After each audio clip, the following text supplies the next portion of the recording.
Hello ladies and gentlemen, my name is Tim and welcome to a Thursday night stream. We're continuing on with more Ni No Kuni action. And I am so very, very happy to be here with you all. I can't believe we're back in this sweet world of Ding Dong Dell, and we are actually in the Dark Forest. Well, not the Dark Woods this time around. What are the woods called here? The Forest of Nail.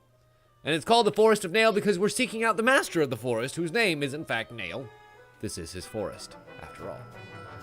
And we're getting stronger. 14 to 16 all around. But is it going to be strong enough to take on the Forest of Nail and the trials that will surely await us? Who knows? Only time will tell. We went through a lot of the story last time we were playing, and we were introduced to a bunch of new characters, including the Sky Pirate Princess we see before us, and the chieftain who's currently not in my party. And I'm actually really excited to kind of continue on with their tale. But first, you must die. Oh, I missed.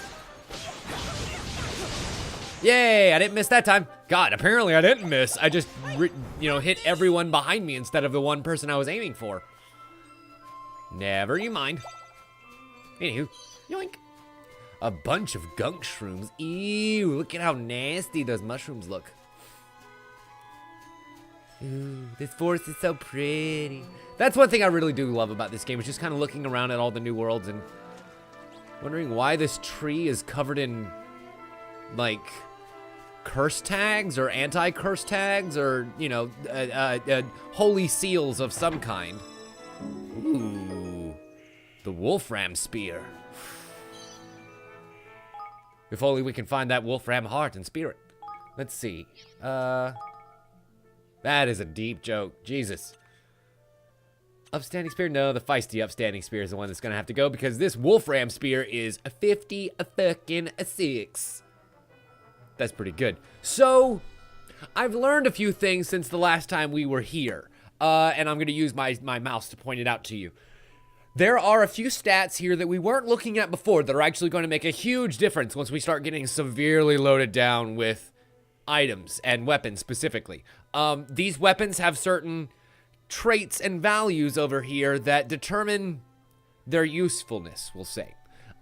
This star rating determines its rarity, and this medallion rating down here determines its relative strength within the rarity. And then there's also this one over here with the hammer next to it. We'll actually get the ability to upgrade our weapons along the way, and that is the number of times that a weapon can be upgraded. And then there's also the charge build, which we've wondered a couple of times what that does. The charge build rating actually tells you how fast a weapon will charge by comparison. So these two upstanding spears are in fact charge level D. They suck dick. But this is charge build C, which means it sucks cock. It's a little bit better. Just a little bit better. Just a little bit better. Marginally so.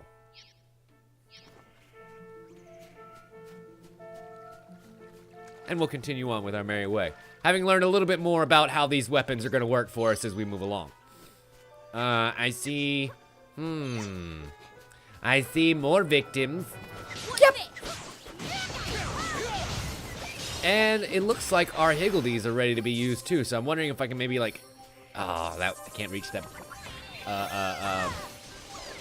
piece over there, but I can go ahead and raise gravity. Yes. Wow, that is big area damage for everyone around. Wait, who are you again? Oh, right. That's Evan's little kingmaker. Wow, a multi-proof light tunic. I totally forgot about our little kingmaker boy and how cute and adorable he is. You're gonna grow up to be so big and strong, Lisa Simpson. Yes, you are. Gonna be a little senator. Okay. I want this chest. And it's gummy gumdrops? Oh, venom be gone. That's inside. Delicious. Speaking of delicious, what kind of armor are we looking at here? The multi-proof light tunic slightly boosts all elemental resistances, but it's not even as good as this Nyx-proof light tunic, which is probably one of the best light tunics that we're gonna find here at a rating of 10 at this star rating of 1. So this is saying it's the best out of the worst, is what we're looking at here with this Nyx-proof light tunic. So that lets you know that, in fact, it is one of the better things that you're going to find here, I think. Unless it goes higher than 10. I don't know whether it goes higher than 10. It might.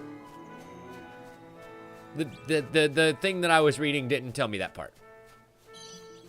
And I didn't want to read too far ahead because, well, you know, there are some things we're going to want to learn organically. But there are some things that knowing before you start a game can really save you a lot of heartache by accidentally selling a spear that might be, say, maybe a little bit less damage, but is a higher charge rating. Like, it is an A charge rating, but is the same damage as you already have. And so you sell it off thinking it's kind of useless, when really, it ain't.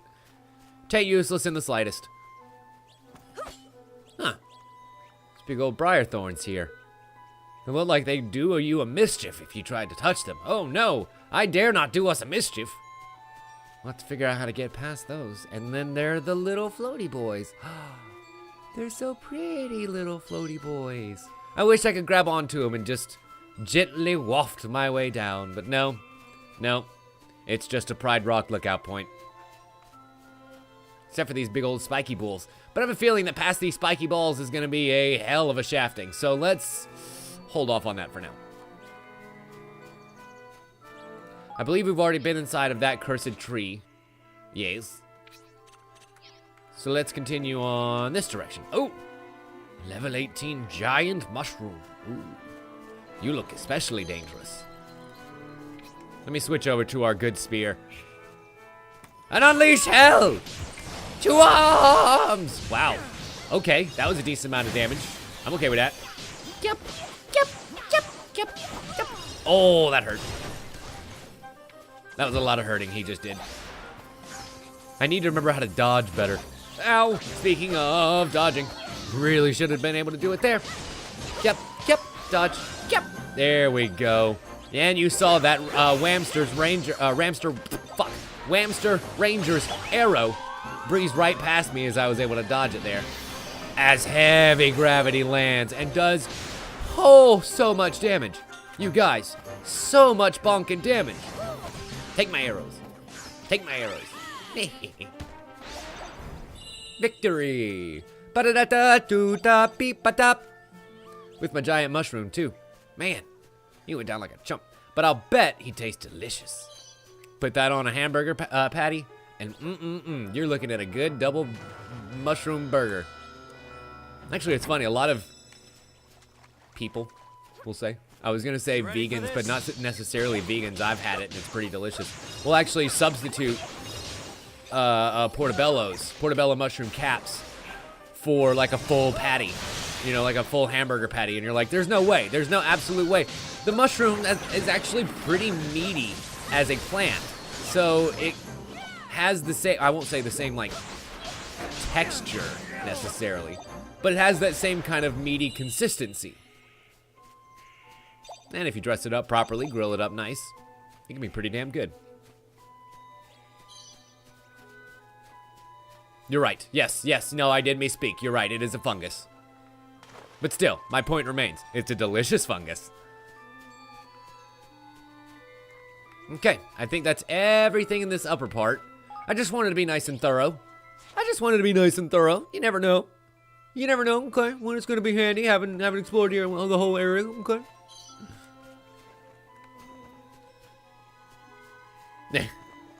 Fine, Dan, I'll just have to record it separate and send it to you in a special audio file. Ooh, Kokiri. Wait.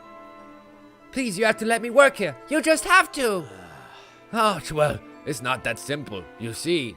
Wait, they're Nail's underlings. Are Nail's underlings like little plant elves? Gosh. Looks like they're having some sort of disagreement. Gee, you don't say. Nothing gets past you, kid. We've no need of such things. I'm sorry. I didn't know how else to say it. Oh. No need of delicious, fresh bread? Impossible.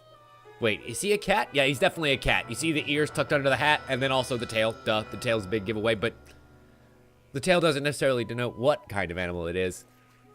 Until you put it together with the ears. Yep, kitty. Oh, look at that precious black cat. I'll bet he brings good luck in this game. Is everything all right here? Well, it's a bit awkward, to be honest. This young fellow here, he says he wants to be Nail's personal chef. He will nae take no for an answer. I most certainly will not. I came here to work, and that's what I'm going to do. Oh, he's tenacious, too. Key, where's my key? Whoa. Oh, she's down there somewhere. King Evan, you're alive? Sure am. In the fur. Flesh? Flesh fur? Furry flesh. Sure, why not? I see you're a Grimalkin. Did you come all the way from Ding Dong Dell? Yes, your majesty, and the name's Floyd. I was training to be a chef back home, but then, well, the coup happened, and meow, I'm out here all by my lonesome. It's a perfectly peaceful way to live. If you're looking for a place to live, you're more than welcome to come to my new kingdom. We're gonna build it out in the Heartlands. Whoa. Really? That would be ever so helpful. I was starting to get a little desperate.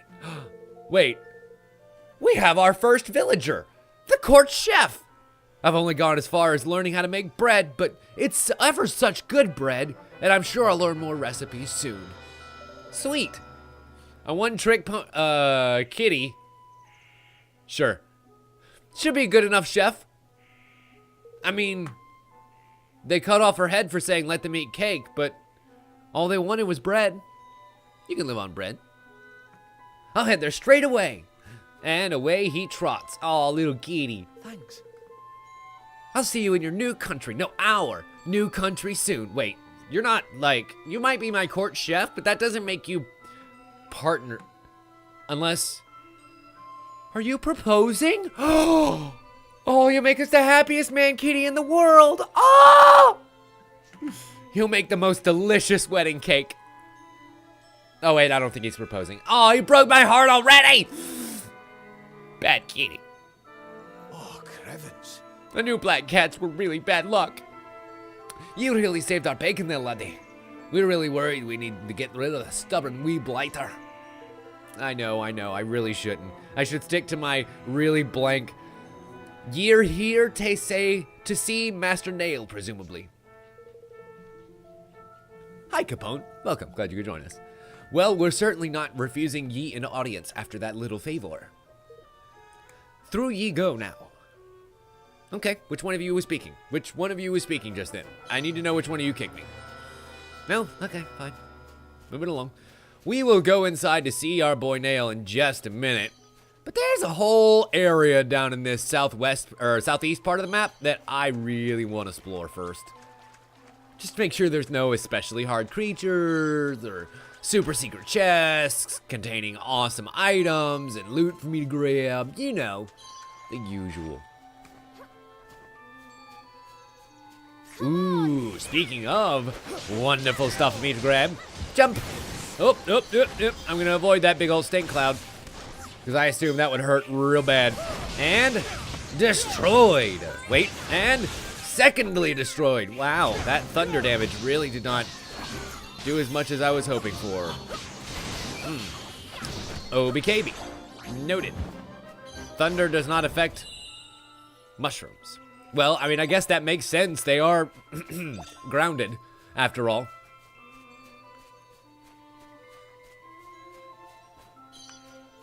Okay. Wow, this map is rather large. I was not actually intending to stray this far away from the intended zone, but there's no chest over there, so and even that little sparkly point, I don't think is gonna have anything that's worth it. So let's just see. Fuck it, why not? What are you? What happens if I? There we go. There are some small mushrooms here. If only they were bigger, you might be able to use them to make your way forward. Aw. Alright, I guess we're gonna go back and see Nail so we can become master of mushrooms.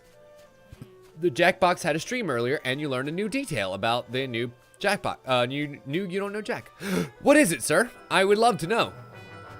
I just had to inhale a burp because otherwise it was gonna come out at a very bad time. Ooh. Dumplings. Serving of diced dumplings. That has a 1 in 6 chance of being delicious.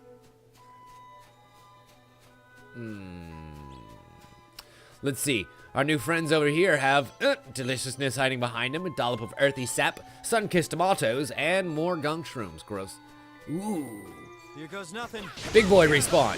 Perfect opportunity for me to go ahead and just gather up a little bit more skills. What can I say? Daddy's got some big old bills to pay before the end of this game. You know what I mean? I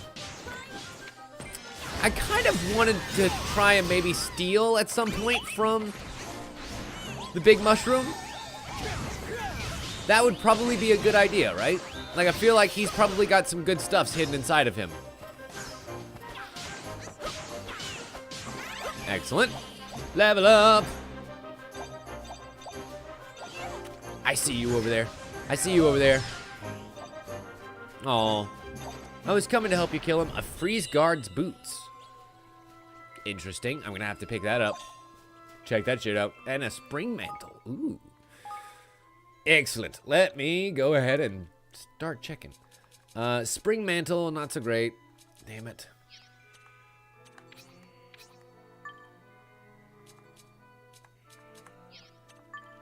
What about the boots?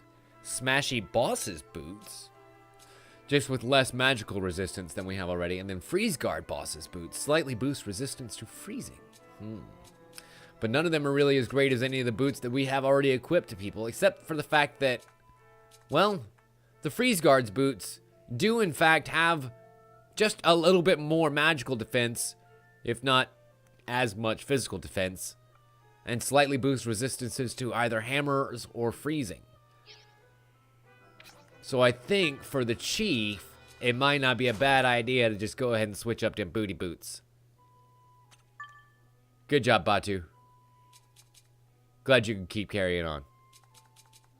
The burning ring, which slightly increases fire damage. Nah, I think I'm going to stick with what I've got for now. Okay. Cool. That reminds me. Need to sell some shit. Again.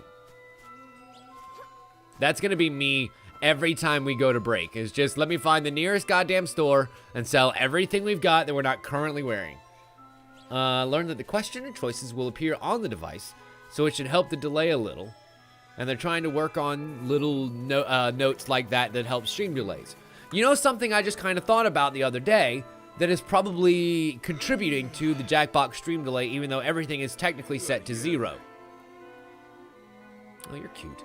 We are, as a reminder, streaming through Restream. So there is technically a third party between you and Twitch to get to me. So I'm wondering if maybe that adds 3-5 seconds. Oh, aye. And then you add in Twitch's natural 3 to 5 seconds. And that can add up, you know?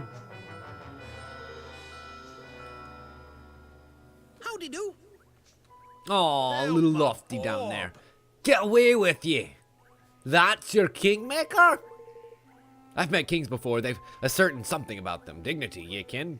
Gravitas, if you will. A touch of class, and you have neither. Oh. Actually, that wasn't what I was going to say, kid. He's great. And now he's trying to build a whole new kingdom. It's going to be amazing. Thanks, little princess. Second time using the same pose. That's a right old tale. You're telling me you're young Evan? The lad they're saying perished in the troubles over that way? Wait. They're saying he's dead? Oh, well, I mean, I guess that would be the best way to kind of secure your coup. Is to not let them know the heir apparent lived. And just go ahead and take care of him nice and quietly. Puggy's the one you'll want to speak to. Who the fuck is Puggy? Pugnacious from Goldpaw. He's a dog, isn't he? The Grand High Roller, they call him. Boss man over in that neck of the woods. He's definitely a dog, isn't he? King of Goldpaw, you might say. Aye. That's the fella. Invited him over for a wee shake of the old dice, and before I knew it, I lost my shirt. Wait, but you're, well, still wearing his tunic, so I mean, I guess it's not too bad. It's just a little airy underneath, you know. So I did what anyone else would. I popped the forest down as collateral on one last roll, and well, didn't go exactly my way. Really? Ah. So these are the dogs boys that are running through your sacred forest, and that explains all the monsters running around here. So those things on the trees are eviction notices to get you out of here. I see. The Forest of Nail is now known as the Forest of Pugnacious. Until, of course, we take care of this for you. Just go kick ass and take names in a game that was rightfully won. Are we the bad guys? Anyway, no time to think about that. Crooked is an old dog's hind leg, a lot of them. Well, I think that's pretty... Head of state fixing dice games? If that's true, it's quite the scandal. And we can go ahead and take care of that for you. We'll go ahead and stab him right in his doggy face. And then we can get you the forest back. As long as you give us all the wood you can get. Really? Not much of a forest spirit, is he? Well, I mean, I guess he could probably just grow them back with magic, right?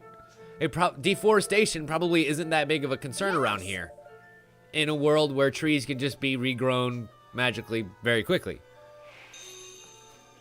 Meeting Master Pugnacious. Okay, excellent.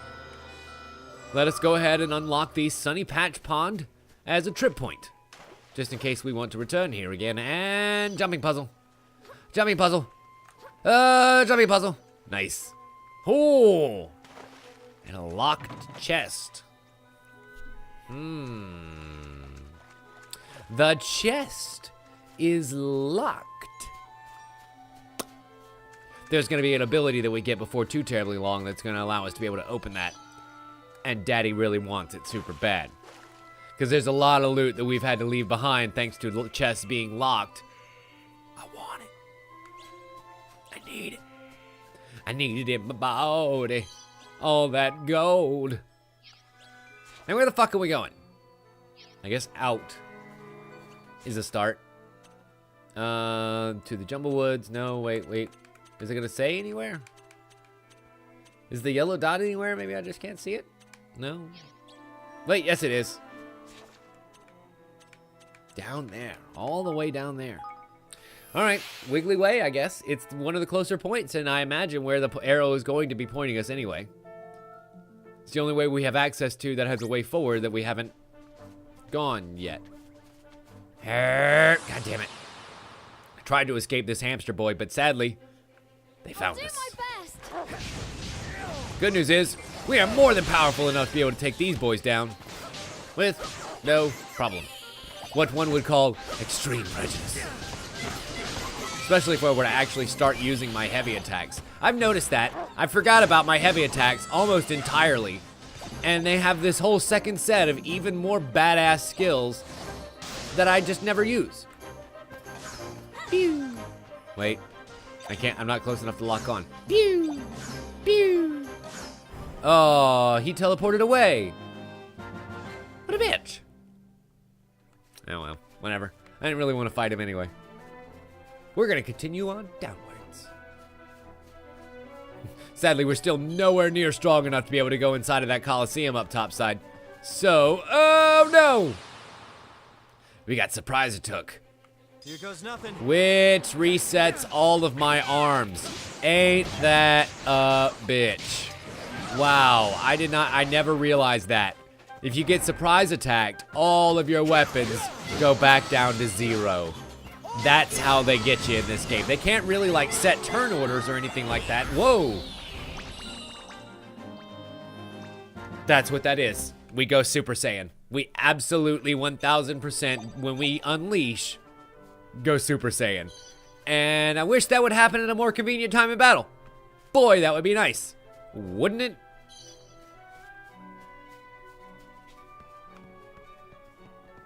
Okay. Continuing down the log for a nice little stroll. It's a good idea to make deals with them. We'll figure something out. Besides, I doubt there's much of a downside for us, whatever happens. Yes, Roland, I'm sure your endless capacity for reason and optimism is shared by every creature in this land, including this area, which I'm assuming is where we're going. The land of dogs is mounds of dirt? Maybe? It looks like homes that have been built just straight into the mounds. Unless those are just torches. you know. Eh, whatever, we'll see. Come here, little fairy. I must slay thee. Come on! Wow. I see you over there, King Evan, leading off with a big magical attack. I think I must follow up in kind. Hey, come hither. Come hither. Come hither. Come hither. God damn it. He's so quick. This Tempest Incarnate is so quick. Hence being named after the winds, I'd imagine. Oh, no.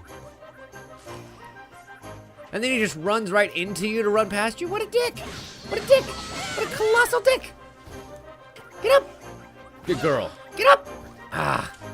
Good girl. Now smack him. Right in his stupid lightning butt. There we go. Excellent.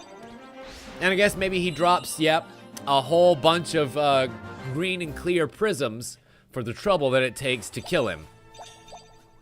Ooh, had a new burning ring. Yummy, yummy. Loot's in my tummy. What do we have over here? A special tree. Looks like it's hanging with more eviction notices. Or very long toilet papers. Is this Halloween night? Did someone come and prank this entire village? That would be very rude of them. And we get them with a surprise attack. Except that's not really a thing. I wish that was a thing. Boy, oh boy, if they get to surprise attack me, I wish I could surprise attack them. Excellent. Those little seeking arrows do a lot of damage. I wonder if I shouldn't maybe do that at a little bit more of a distance. Yeah, to make sure it hits for full value.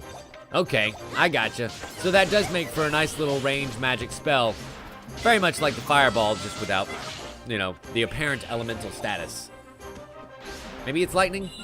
I'm not sure. Ba-ba-ba-bum. Boom. Watery Rangers bow.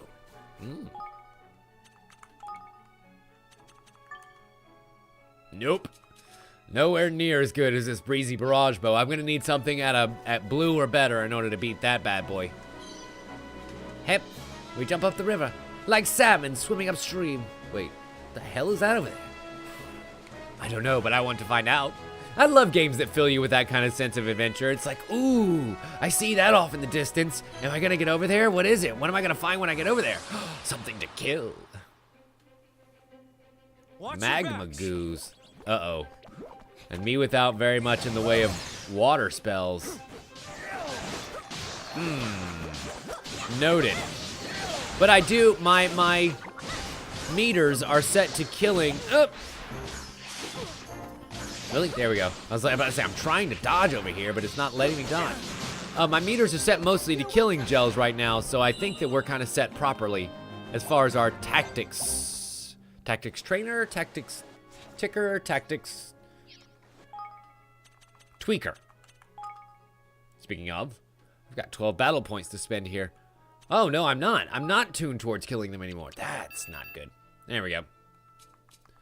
Do I want to go ahead and... Nah, I don't want to dump any more points into that right now. I want to do more Arts of War because this is going to influence a lot of special stuff, including the length of time I'm invulnerable while evading, the amount of damage taken while blocking, decreases the amount of time it takes to escape. That might be useful. Inflicts the damage increased by heavy melee attacks, and reduces the length of time it takes to charge attacks. That might be worth it right there.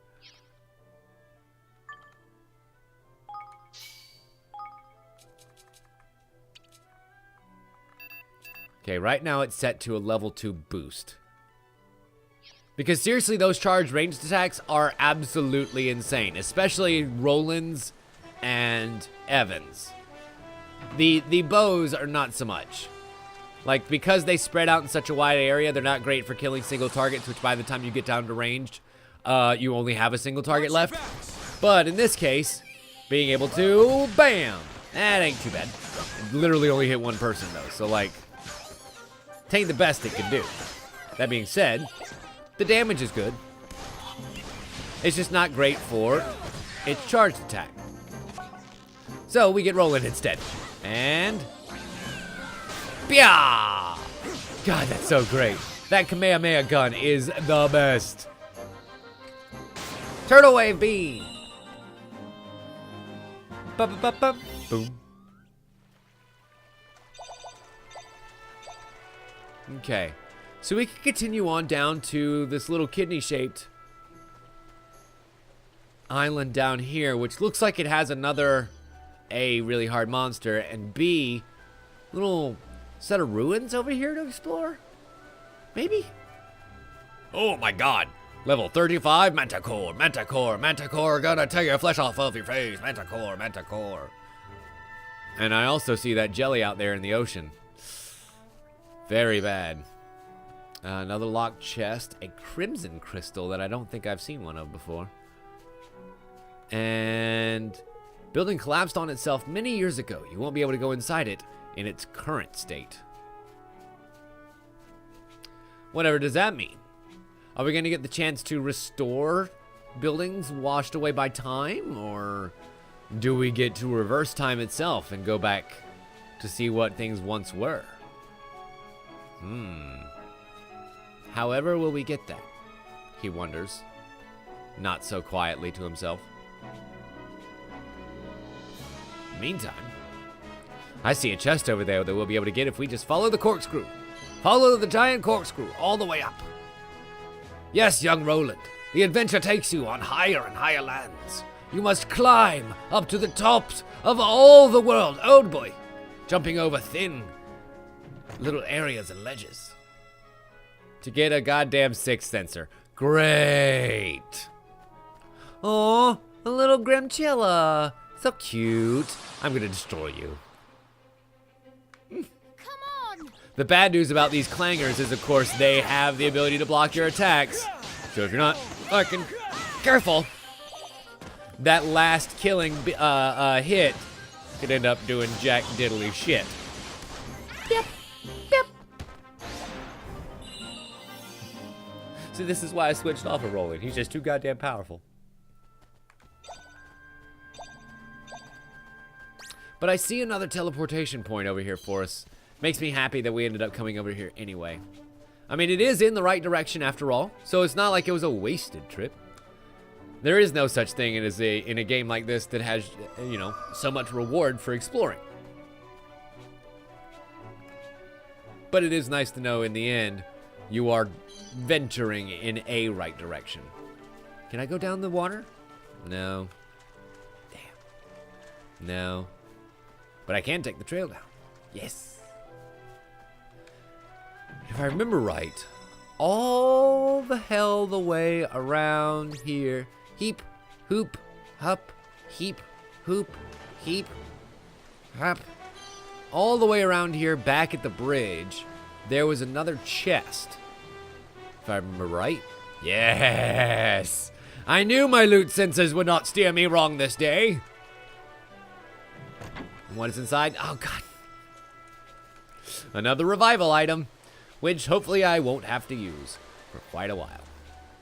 I mean, we did have to use one last time, but one out of however many battles we've had so far, it's not all that bad. I've certainly done way worse. That's for sure. As you'll see when we start playing The Witcher on Saturday. Oh boy. Oh boy. I saved a lot of embarrassment in editing. You guys are gonna have fun watching it live and then turning around and then watching the episodes back to see what gets cut out. Because it was a lot. I'll go ahead and warn you guys. The streams are gonna be really long and the episodes that come out of them might not be so. You know, because you end up cutting out a lot of the running back and forth and the farming and the grinding away and some of the little side quests that don't quite matter as much. Some of the side quests are very story important, some aren't. But you guys on the stream are gonna get to see all of it. Live and uncut, as they say. So that's gonna be entertaining. I hope. Should be. Ooh. Look at this cool Samshir. And has a slight chance of freezing enemies as opposed to the fiery broadsword, which is imbued with the power of flames. I think I'm gonna have to get... But it's a charge build B. versus the cool Shamshir, which is a charge build of D. Like, yes, the damage is a lot more. Like, it's 8, excuse me. God, 8 points more. And has a chance to freeze enemies. But the charge build being 2 degrees lower, I don't want to give it up. I don't want to give it up, so I'm not gonna. We're gonna keep exploring with my fiery broadsword and murder this Infernia, who it would have been very handy to have something to freeze her. Oh well, that just means we gotta kill her. Second, third, fourth. Just gotta kill her somewhere in there. Somewhere in there, she's gotta die. Ooh, look, Principesha leveled up again. I'm so proud of her. Growing up to be a brave warrior already. I'm so proud.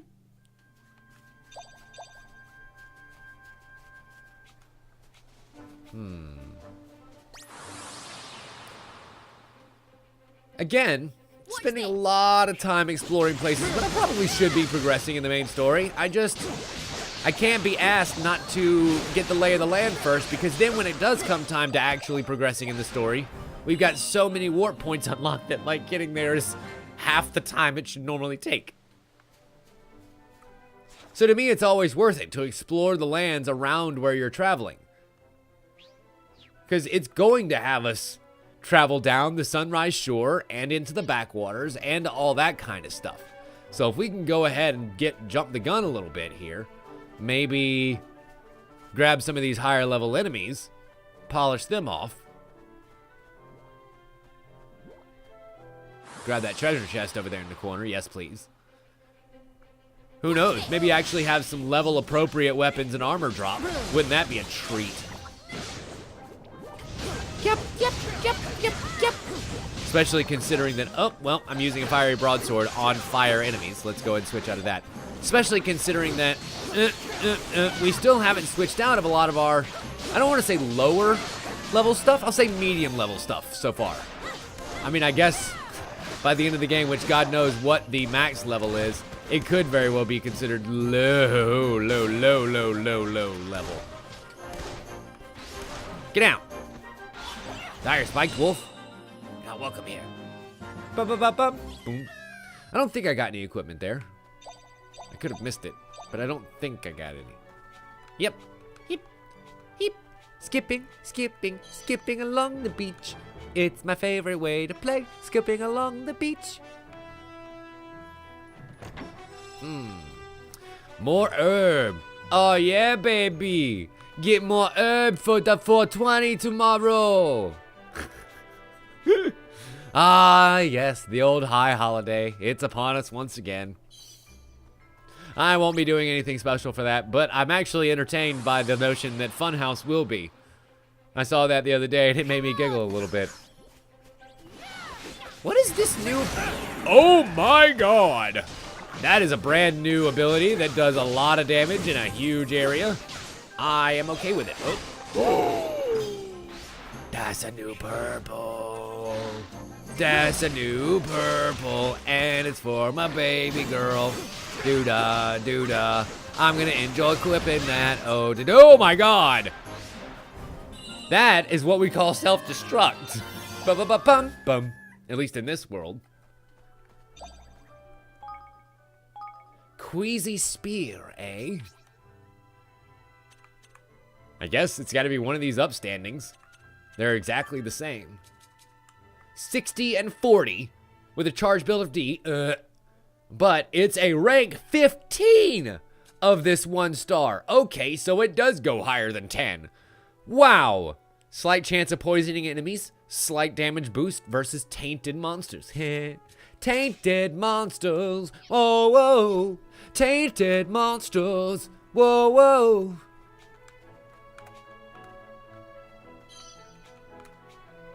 Hip, hoop, heap, hop. For those that don't remember, the tainted monsters are the ones that have the giant purple aura around them that we haven't even come close to being able to kill yet. Although what's funny is that first one that we found, the one that was a goo, is actually around a level 20 something. So maybe, just maybe, we might actually be strong enough to take him out. Like, we might not be able to avoid...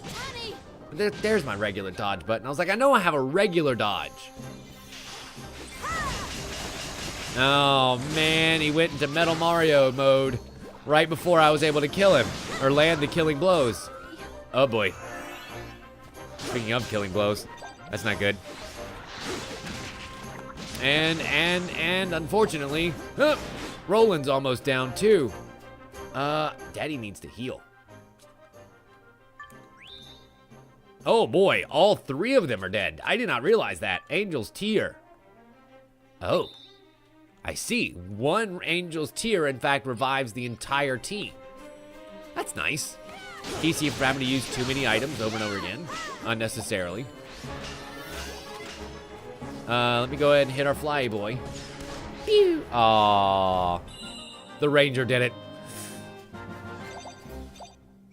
Princess is like, that's another one added to my total.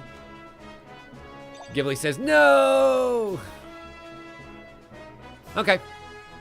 I kind of wanted to see if there was another warp point somewhere around here before we actually travel back to meet the pups. Watch your backs. I think I'll continue that exploration. Take my dark damage. Wow. So that either has extremely limited range or extremely few people that it can hit at the same time. Because that did not kill as many as I thought it would. Kind of had high hopes for it. I mean, that worked, though. Wait. Yay! About to say, I saved it right before it did fatal damage. But I probably should just be using the regular Sora ways. That other potion might actually be too much healing for this situation. There we go. And that might have been too much death. Woo! Love it. We obtained a bulldozer. Delightful. I still haven't seen an actual awakening bauble that I can get during battle. And they would be really nice to get during some of these tougher encounters that are at way higher level than we should be fighting right now. Uh-oh. I see another tainted monster over there, and they don't actually look to be any sort of warp points around here. So I'm just going to make my way very gently on back here, not attracting any attention. Crap. To be fair, I did kind of have to run into that one, or else I was going to be overtaken by the one behind me. So, like, greater of two evils, I guess? Look, if I'm going to be forced to fight, I might as well fight the ones that are going to give me better loot, right? Right? Right. Of course I'm right. I'm always right. Yep. Pew, pew, pew, pew. Wind bullet, wind bullet, wind bullet, wind bullet, wind bullet, wind bullet. Love that. I love that so much. That you can pester enemies and dodge at the same time is so great. Kamehameha! Ah! Whoa, that was bigger than normal. So wait. Level 2. Oh, shit. It's got a multi-charge. I did not realize it had multiple levels of charge.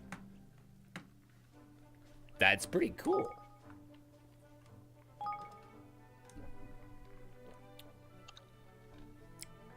Choppy Boss's Boots, Gust-Proof Whirlwind Boots, Freeze Guard Boss's Boots, or Multi-Proof Boss's Boots.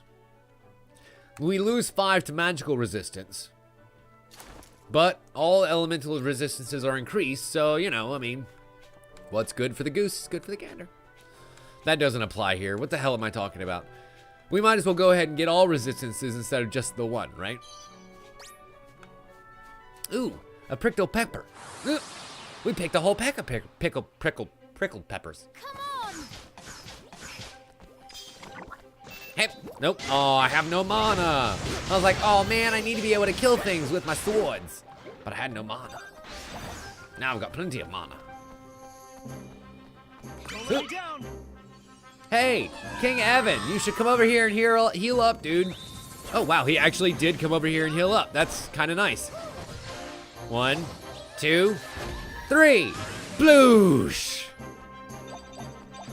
That's so much death. That's so much death.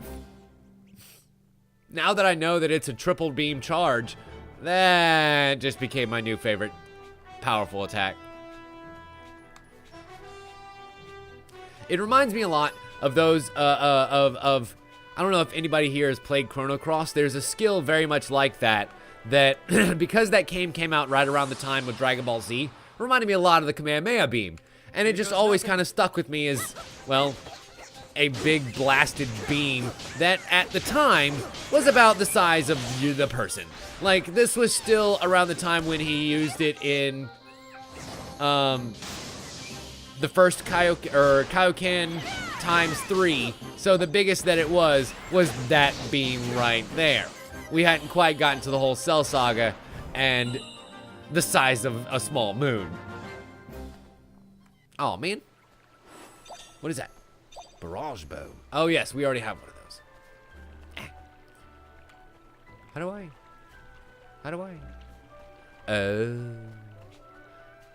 I get over there by jumping. Delightful. A bowl of curry? Nope, a bowl of hot streak noodles. Delicious.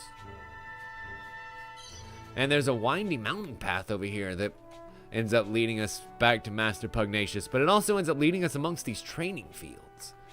And you know what I never noticed? I haven't fought anyone on the sands yet. I'm wondering if, no way. We have ourselves a little grove back here. I'm wondering if fighting them on the dirt actually leads to a slightly different arena, which would be really cool. And 3 balls of hard-wearing wool. Neat. So what are we looking at inside of this grove? Anything that I can murder? Yes, please. Yep. Oh, gross. That is so unnecessarily, judiciously gross. I'm not even pulling out any special attacks here. I don't have to. It's overkill. And quite frankly, I'm not that sadistic.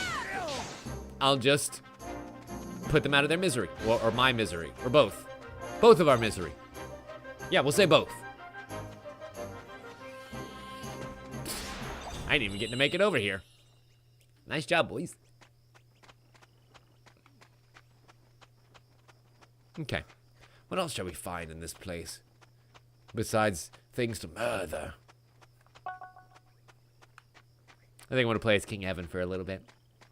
I love that I just get to play as whoever I want to be right now, because the entire party shares experience, including the dad that's not in the party right now, so I don't have to worry about characters being non-uniformly leveled. So it just boils down to whichever party member I'm going to have the most fun playing in this section of the game, which is kind of really dope.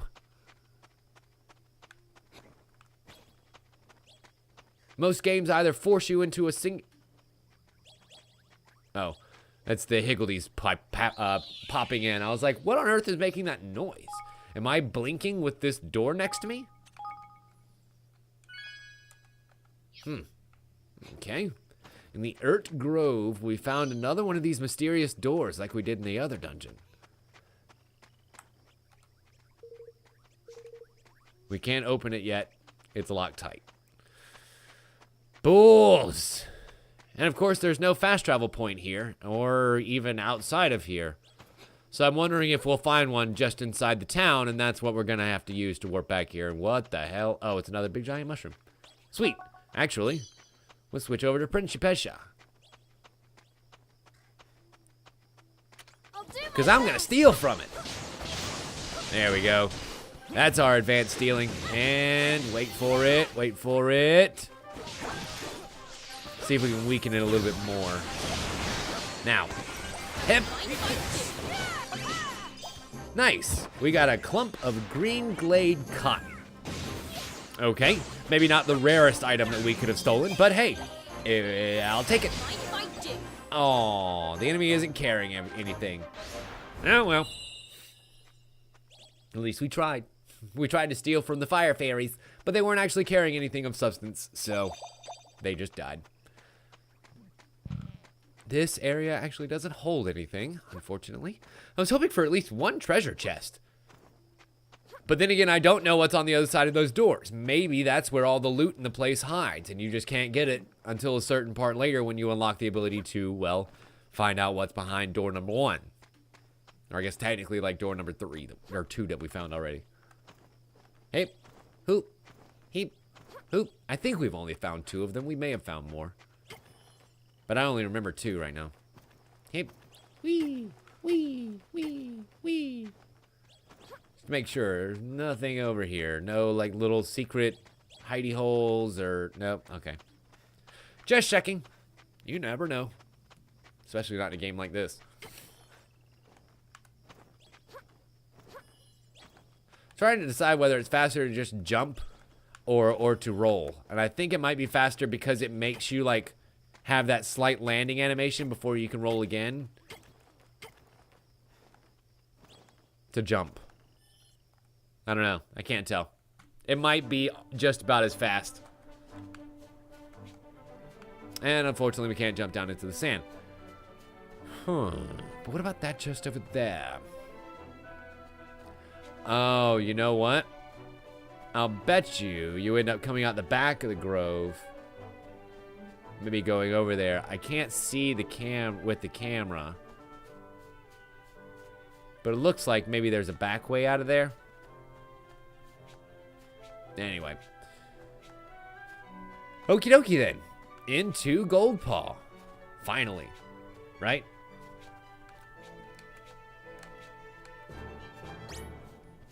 The skeleplasm is upon us again. Oh no! If only we were absolutely, completely overpowered for this section of the game. Oh wait. Chop, chop, chop! Jesus, Jiminy Christmas. That's a lot of death. And that's a very special chest right there. Containing a breezy pig iron pike. Nice. Nice, nice, nice, nice, nice. What? Really? Slightly increases wind damage, but it's way down there on the charts. Sorry, boy. That is too much damage loss for a slight increase in charge time. And not in, I mean, like, you gotta weigh those decisions out, boy. Goldpaw. A decidedly Chinese city. It's very pretty. It's ready for the grand premiere. Oh, look. It is a city of pooches. Oh, my. You can tell because their muzzles are actually muzzles and not just snouts. It's very showy. I got a feeling I'm gonna like this place. You talk now, Lofty? I didn't know you could actually form full sentences. I thought you were more like a Pokemon where you just say your own name. So the government runs these casinos, huh? Boy, I'll bet the taxes are outrageous. If we ask nicely, he'll soon see some sense and let Nail have his forest back. I'm sure of it. Oh boy. This sweet little honey has a lot to learn, doesn't he? It'll be the big castle-looking thing up at the top of the town. Good job, Tawny. I'm so glad you're here to lead him on the merry path. Wait, does that mean she's probably gonna be the queen at some point? Like, they may be too young to be in love, but maybe she just becomes queen because she's a good queen. Hello. Okay. Wide mouth pooch. You're a long mane. Aw. You deem yourself worthy of conversation with Longmane? That takes some courage. I am, after all, the top dog here in Goldpaw, as if you hadn't caught the drift already. Brave as you may be, however, you don't seem to be the least bit battle-hardened. If you wish me to train you, you can come back when you have a few victories under your belt. Curious. I wonder if we come back and talk to him if, like, if the victories he's talking about are maybe over tainted creatures. Because we haven't really battle-hardened ourselves against them. Oh, my. Hello, confusing dog lady. Good day to you. Haven't seen one like you since a Goofy movie. My little sweet soldier, hope you have fun while you're here. Aw, I love that they called her out as a level-headed young woman. Yes, she is. She's got her head on straight and her life together. Now this one, on the other hand, woo boy, don't even get me started. Yes. Woman touting for business. I promise you, young man, once you've tasted our world-famous meat jackpot, there's no going back. Specially selected cuts that simply melt in the mouth, sizzling in our secret homemade sauce. It's simply irresistible. Bow, bow. Simply irresistible. Saffron Tea House. Oh, look. Lots of food for us to buy. The Meat Jackpot, which strengthens all attacks and fills you up for 8 goddamn minutes. Worth 5,000 gold. Hooba! Makes critical hits more likely. Resistance to poison. Critical hit damage. Melee attack strength up for 3,500. Victor's Volcano, which increases fire damage. Potluck Sticker. Hot Streak Spicy Noodles, which we got some of, which strengthens our melee attacks. Ooh, nice. Come on, And Dice eat Dumplings, up. which we got some of too. Neat. Come on, eat up. I'll be seeing All you right. again soon. I can't sell, unfortunately, not here. Oh, I don't want these human noodles anymore. We're all out of replenishing stock at the moment. So, Huh. Word of warning. Be very careful of the dish they call Victor's Volcano. It's fearsomely hot and spicy. You would say eating it would be kind of rough. Even a dedicated gourmand such as myself is unable to eat through an entire bowl. Believe me, I have tried. And our little foxy hound over here. You're very handsome, young man who likes eating. Oh, delicious! Far better than anything that my mother bakes. My mother's a fine cook, so this high praise indeed. Aroo! It looks like we have a whole bunch of stuff around town here. This is kind of like our first real official full-fledged town since leaving the Pirates' Cove. Ooh, Wolfram's Sword, which does more damage than our Fiery Horn, that's for goddamn sure. But it has no special effects.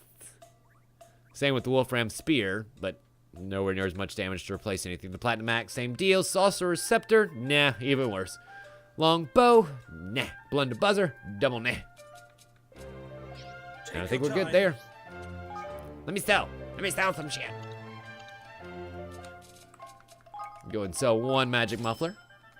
And 2 magic mufflers. And another drip card pendant. Because why not? I only need 1 of those bitches. I feel like any dupes at this point can probably go, right? Because it's not like the dupes have a likelihood of having different stats. Like, especially when it comes to my amulets and rings. It's nice to be able to switch different status resistances as needed. Should we say go into a dungeon that's all freezing people? We haven't run across that yet, but we might. So in the meantime, while I can go ahead and get rid of all the armor, because really what matters with armor is their numbers, I can probably hold on to a lot of my amulets and rings in case I need to switch some of them around.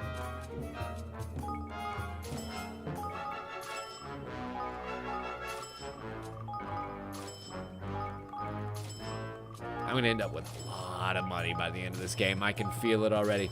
I do wish that this went slightly quicker. The animations take a little bit too long to kind of register in between. And I can't sell my trusty standard sidearm.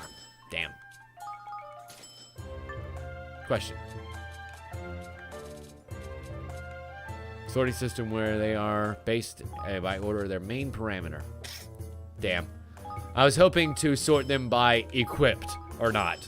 Like, if I could just sort them by the ones that are equipped, then I can sell everything below it quick, fast, and in a hurry. Or at least as fast and in a hurry as the game will let me. Sadly, that is not the case. So, continue to sell. Continue to sell. Continue to sell. Continue to sell. Continue to sell. And last one. And we're done. take your time. Yeah, I know. I got $8,000. But you don't really offer me anything because all of your weapons and equipment are worse than what I'm wearing right now. Later, Tater. This puppy town doesn't eat taters. Although I guess dogs are more omnivorous than cats are, at least. Cats almost exclusively eat meat. Maybe not in this world, but in real life. Whereas dogs eat a lot more plant material.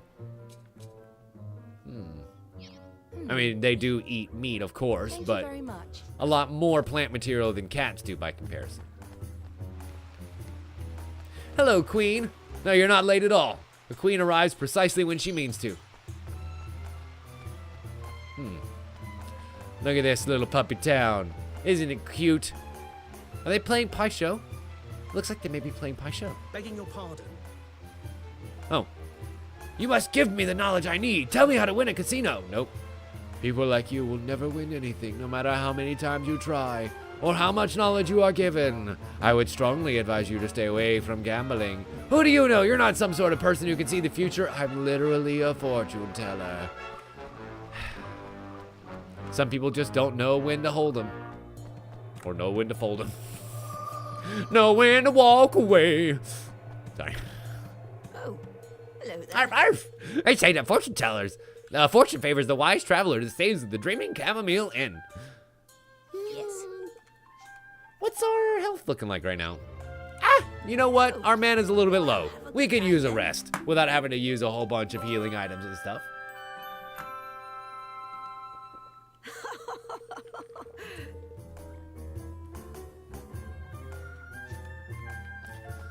Oh, really, Queen? Delicious. You got some wonderful sushi. Although, I don't think this is the kind of town that serves sushi, so it's probably great that you brought some from home. Seems like you can get a lot more noodle dishes here. A lot of fried rice.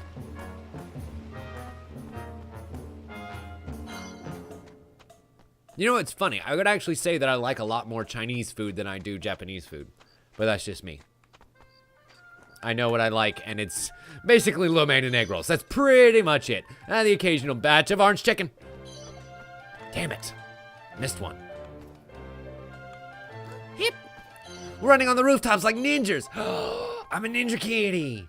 Yay, ninja kitty. Arf, arf, aren't you a naughty little boy? I heard him telling you that it's dangerous to climb on the roof, and yet here you are. Arf, arf.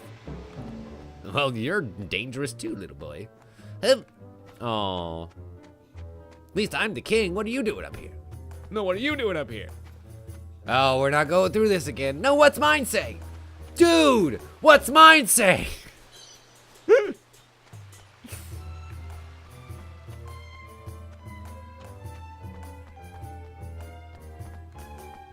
I mean, there's just a lot of little pieces of loot around here as I very, very slowly make my way to the objective. A visitor, are you? Feel free to look around Gold Paw, but please do not tread your dirty footprints here. Oh, you mean like this? Treading my dirty footprints like this? I'm going to pound my feet and make dirt everywhere. You see that little dust cloud? Ugh. Poof, poof, poof. I'm making a mess, Queen. You see this lady just trying to clean up? I'm fucking it right up. Hello? We don't need to go that way just now. All right. Well, Queen, basically what you missed is we went and saw the Master of the Forest. The Master of Forest is being accosted by pups. The pups are led by one Master Pugnacious, of course he is, and he resides somewhere here inside of Goldpaw, this Chinese city of the dogs. And we must come here to find Master Pugnacious, set the record straight in his very fancy casino. Look at that. Gosh. I know, this is so cool. This is the casino over here. And an Warpoint. Yay! The Lucky Stars Casino. Thank you very much. Goldpaw's premier visitor attraction. We very much hope that you enjoy your time here. I like how it's the symbol for unlocking an Android phone, but I feel like it would have been more effective maybe as like a piece of dice or something gambling related, you know? A roulette wheel, blackjack, or... Hell, yeah, dice. I would have just gone with dice, something simple like that. No need to get all technological about it. Oh, really, Queen? Yes, that's right. You don't have to leave early because you don't have to work tomorrow, lucky devil. A domino! That would have also been great, Dan. Good call, good call, good call. Speaking of domino, did you guys see that new Deadpool trailer today? I almost said Daredevil trailer. Did you guys see that new goddamn Deadpool trailer today? Hot damn. I have never been more convinced that they're actually going to be able to make a good sequel to that movie. You've come at a most auspicious time, friends. Today is the day on which Lady Luck's die decides the taxes. What? The taxes for the month to come. The many-armed god shall decide the taxes for the land. Should she roll a 1, we will pay no taxes whatsoever. Oh my god, it's another trick game, isn't it? This is going to be another rigged dice game, and it's never going. The last 2 months, she has rolled 6s. What happens then? Yeah, the taxes increase times 6. Yep. Well, but they are such are the vagaries of fortune. Without fortune, what is gold paw? Although I cannot say 1 would not be welcome. At least for 1 month or so. It's our way. Besides, it's fun, is it not? Even our criminal trials are held this way. Really? Guilt and innocence based on a dice roll? What? As we learned in Hand of Fate, there is no skill involved in dice. Unless, of course, you're a goddamn dirty cheating dealer. Master Pugnacious had better be a pug. Or else I'm gonna be really mad. Wait. Roll them beautiful bones. May luck be on our side this month. Yes! Look at that adorable smush pug face. It's so scary.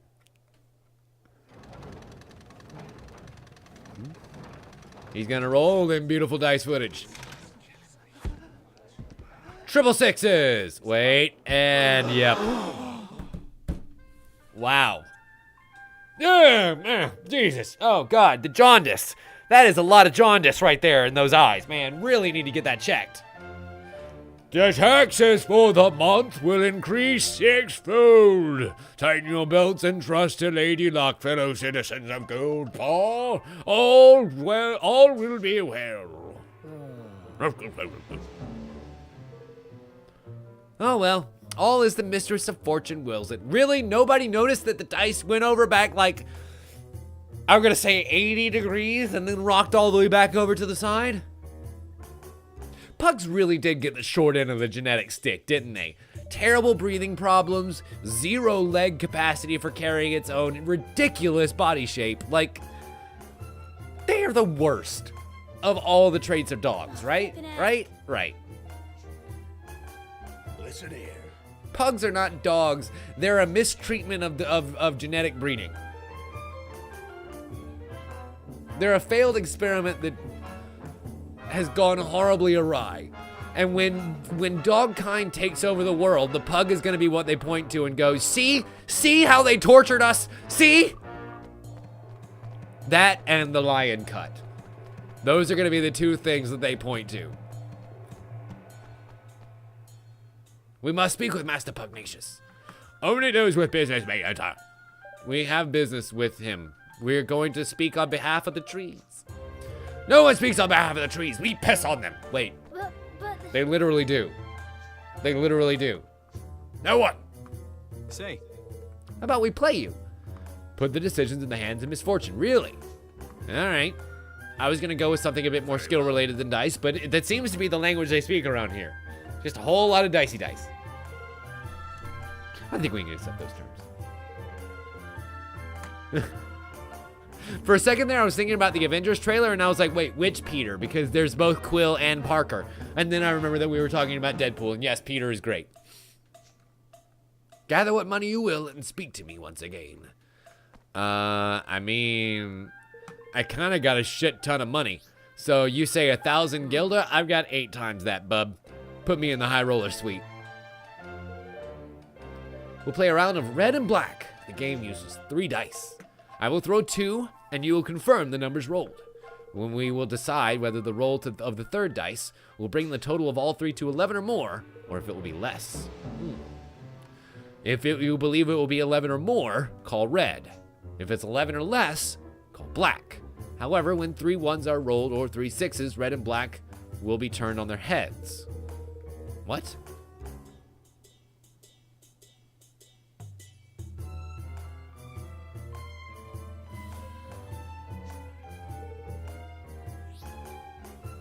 I don't understand that part. So if he scores 3 ones, obviously we won't be able to get it over 11 even with a single die roll. So what? It becomes a black and we have to decide whether it would be a red? I'm confused. Anyway, let's go ahead and roll them bones. Them bones, them bones, them. Unlucky bones. Roll the first 2 dice and we're looking at 7s. Okay, well, it's gonna take a 5 or a 6 to be able to get over 11. So I'm gonna call, oh shit, it's gotta be 10 or lower. That's pretty even actually. I'm gonna call black. Very well. If it's a 3 or lower, we win. Roll that die. Oh, bullshit! Bullshit's a bullshit right there. Are you kidding me? It was definitely gonna land on a 3. Maybe we could play on my lap instead of on the table. Hey. Go on, my son. We'll do it again. Double ones. But beware, should a third one appear, red or black will be turned on their heads. Well, I see. I gotcha. I mean, we gotta call, statistically speaking, we gotta call a black, right? It's a 1 in 6 chance of it being a 1. And it's a loaded table. Well, do we keep playing? I'm sure we can win this one.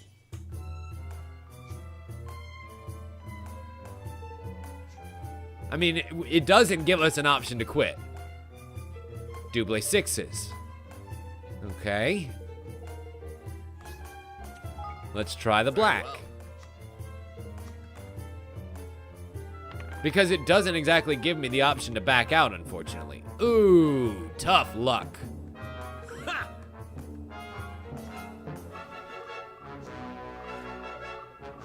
Oh, come on! But... No, I'm not gonna give up here. This guy's obviously cheating. 10 million Gilda! Wow. He did say our debt grows, he just didn't say by how much. It a 100-fold. Okay. Now they're barking up the wrong tree. I wouldn't call that exactly informed consent. And we don't have anywhere near that much. My kingdom isn't even worth that much. I will allow you to delay the payment of debt. Oh, how gracious of you, silly pooch. My soul! He stole my soul! Do not be alarmed. The creature will leave you when your debt is paid.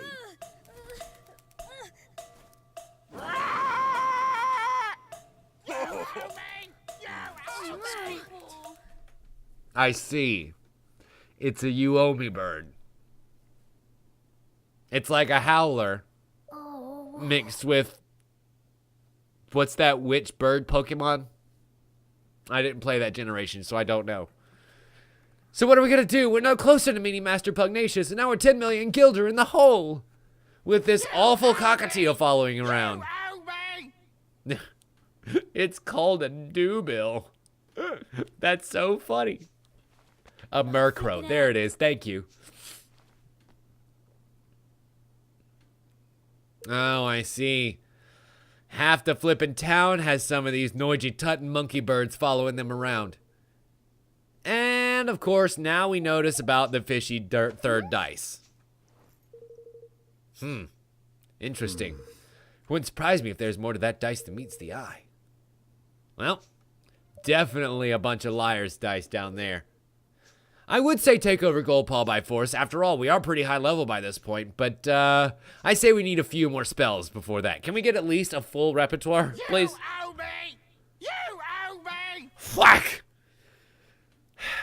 We'll be eating chicken tonight.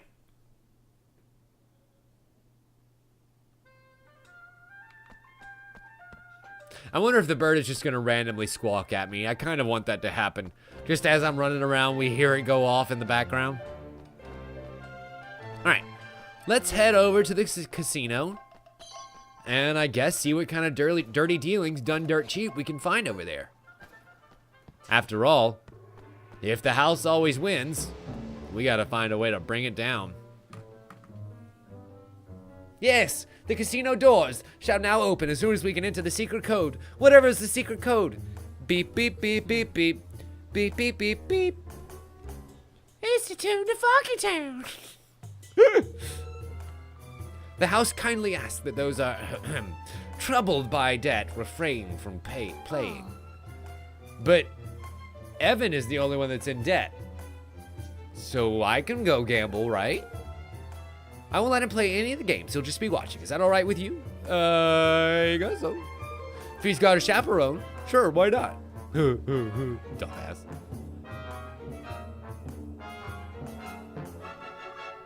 All right.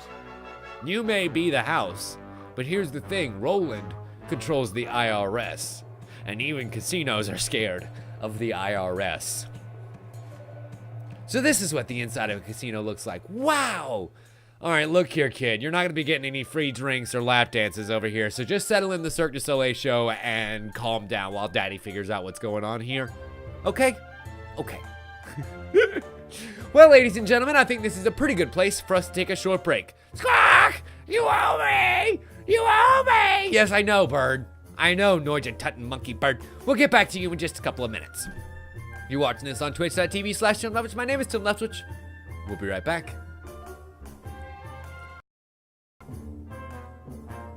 You owe me! You owe me! Stupid squawking bird. Yes, I know, I still owe you.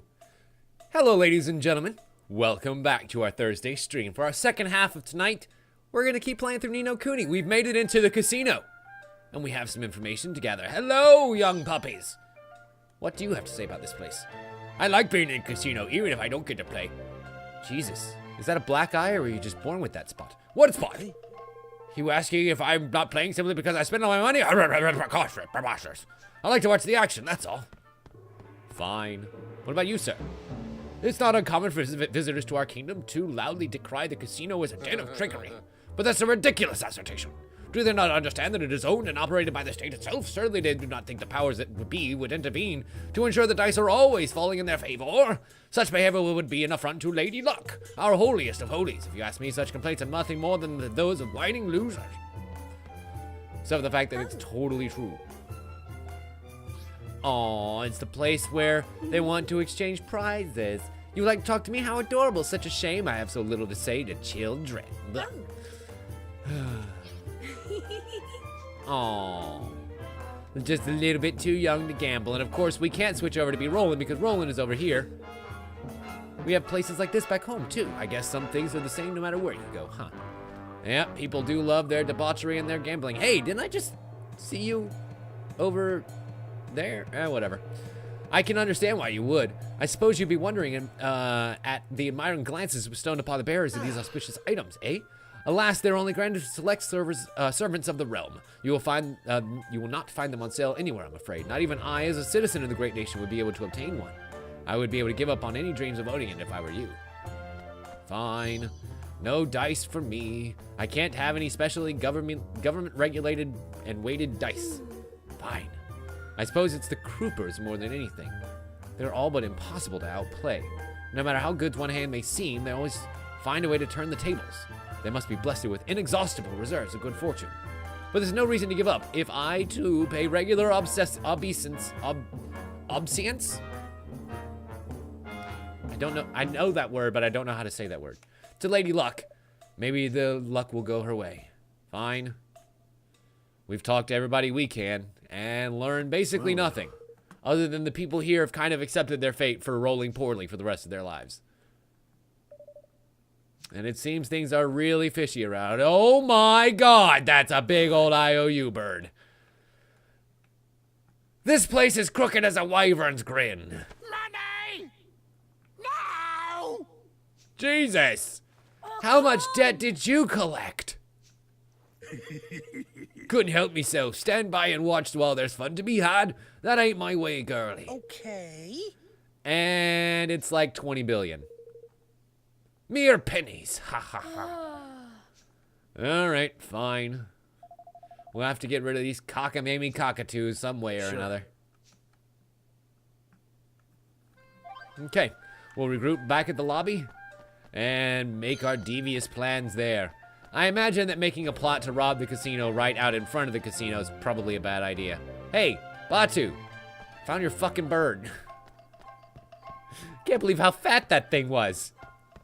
What have they been feeding it? Foie gras? Just stuffing goose inside a fatted bird inside of another fatted turkey? To make a turfirkin? Okay, back at the inn. Welcome, my dearies. The Lady Pekingese welcomes us in. By all means, my lovelies, take all the time you need. I won't be listening in. I don't have special dog hearing or anything. All right, Tawny, what you find? Your little favorite scallywag only went and swiped herself her very own dice. Oh, well, that's awesome. Borrow, stole, whatever. It helps you sleep at night, kid. Anyway, I've got something very interesting to show you. Watch how these dice wibble may wobble, but they don't fall down. We get a 1. And if I How about press that? A 5. Now 2. Beginner's luck. Oh, cheeky beggars. So that's Huh. it. How about that? Just that simple, huh? Okay. Well, we can go and do that, or we could beat him at his own stupid game. Yeah. So, like this, see? And we're gonna do that cartoon thing where they make a plan and they go, and then whisper, whisper, whisper, and then Bob's your uncle, waha. And they make a plan and they let us in on it as it unfolds. Yep, that sounds about right. Cool. Very Looney Tunes of you. Leave it to your old pal Lofty. Now go and play and pay Gary Gateface a visit, shall we? What's Lofty gonna do? Press the button for us? Hi, Juno. Welcome. Glad you could join us. You came at a great time. I'm in the city of pups, and we're gonna win ourselves a bet.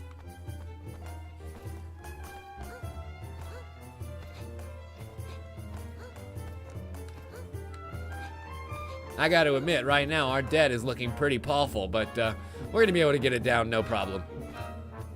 We're gonna have one hell of a tale when we get back home. Wow, that was a lot of puns in a row. Ah, there was another one.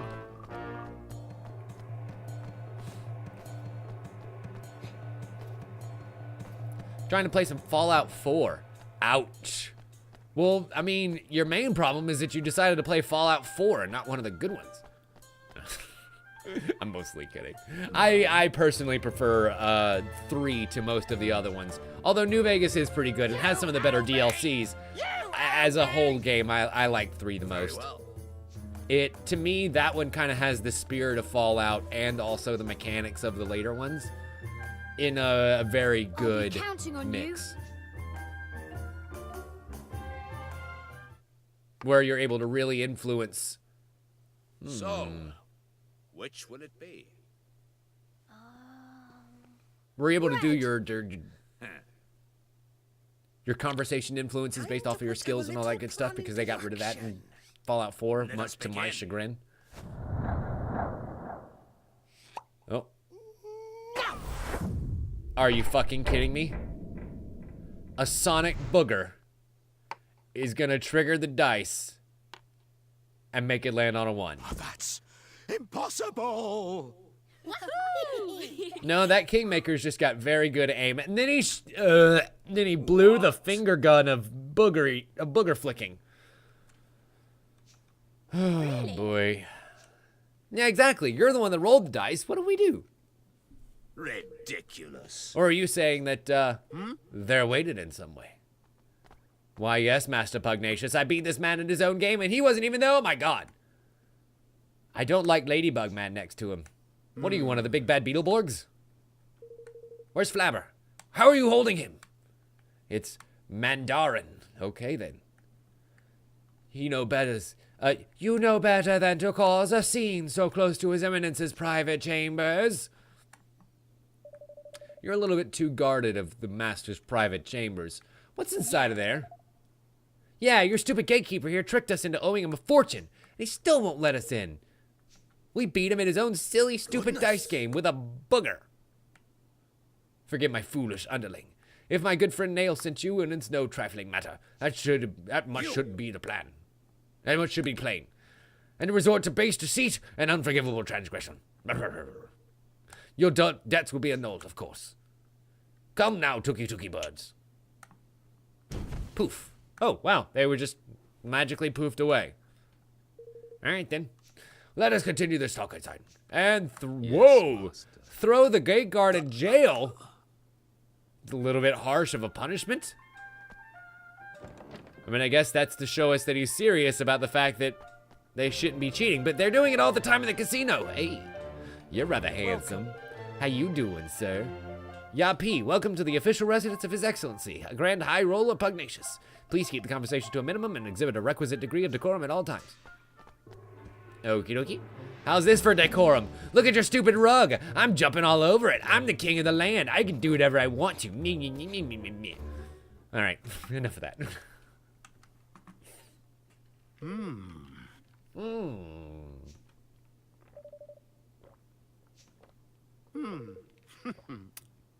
But of course, he sent you the bag on his behalf. Keep coming back to a sneaky pistol rifle build. Juno, I found that to be the one that I played as myself. Super high perception, which means you're all rifles and pistols. The other problem is that you can never fast travel because you can see enemies for miles, and there's always enemies within miles. I mean, like, the only other way to play is a highly charismatic melee person, but to me, that's not as much fun.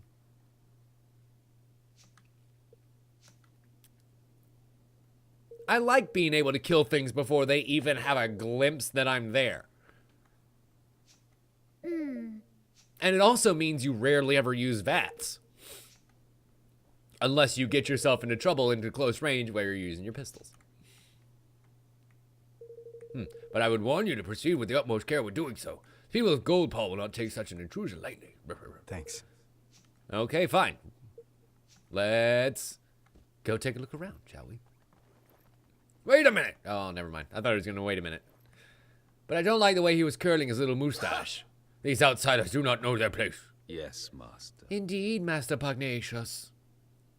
I once had a scientist gal who wore glasses and a lab coat and ended up in power armor and a Gatling laser by the end of the game. That's always the case. You start out role-playing as one character, and then by the time you find the good weapons that give you the stats you need to actually just brute force through your way through the ending portion of the game, you kind of end up looking like the cover guy. We must be on our guard. He must be the Sephiroth of this whole thing. Bother! I really thought we were onto something there. No. Well, I guess we should have a go look at the statue, as that's the only other big cheating thing around here.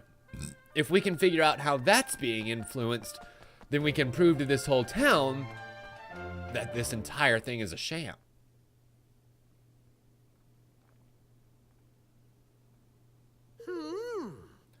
You don't see many kingmakers doing this, do you? Wahoo-wee. Can anybody else see him? Or can only we see Lofty? Because otherwise we're just kind of staring at the statue and that's okay. But if anybody else can see Lofty, this might not be good. So nothing's amiss at first glance, huh? Fine. What about... I mean, it would have to be another physical means then.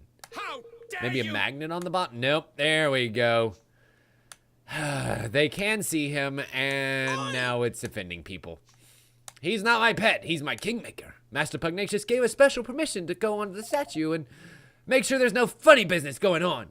Wow, way to just lay it all on the line, sister. The degree to which he ensures Lady Luck's unimpeachable integrity is admirable indeed. I mean, it's got to be magnets, right? Oh, yes. Nobody around here knows how they work. Why only recently His Eminence became concerned at the decidedly worn condition of the dye we had always used, and had replaced it with an entire... It's the dye. It's in the dye.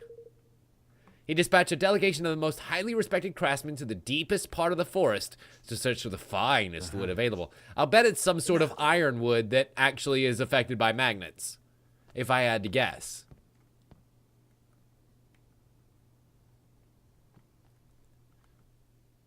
Yeah, the secret's gotta be in the dice. And whatever he found is deeper in the Forest of Nail. Well, shit. I guess we gotta go back to the Forest of fucking Nail. Fine. The good news is we can warp there very quickly. So it's not like we gotta run all the way across the lands.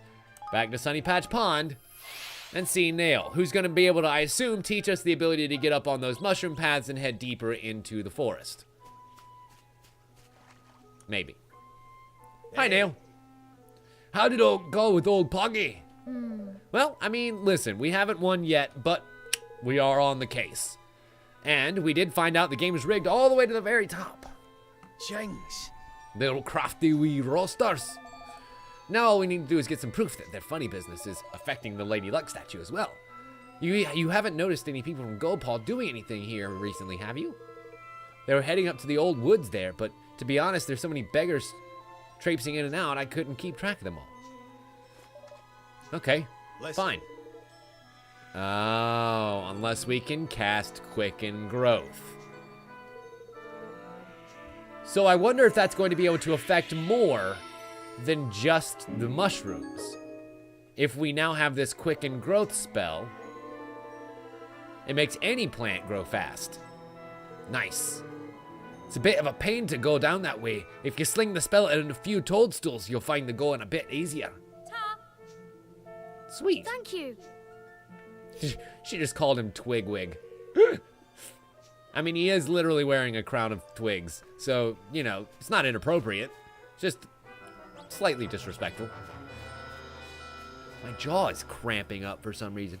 I've been talking too goddamn much today.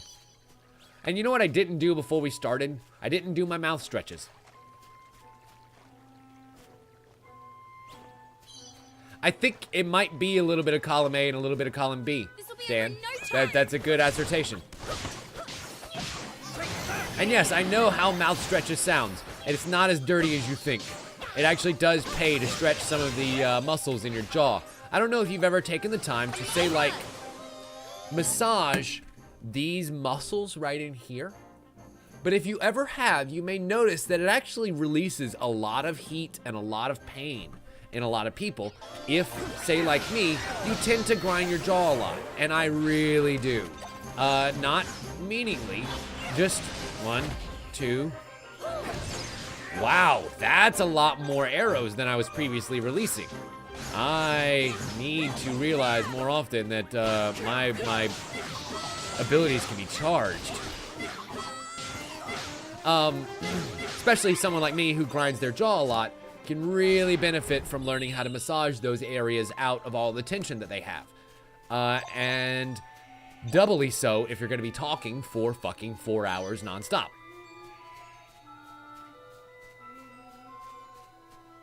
Triply so since I talk for 8 hours nonstop at my job every day. Can I? No, damn. I was wondering if I could jump ford the river by jumping across the rocks that way, but no such luck.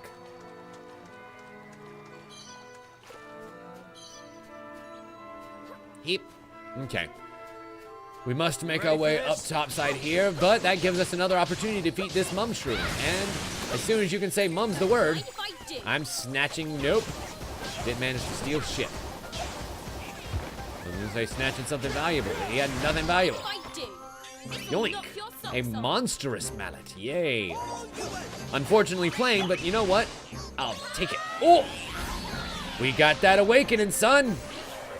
Just in time for everyone to be dead again. God damn it. I'll never be able to get to use my awakening spells because everything is always dead.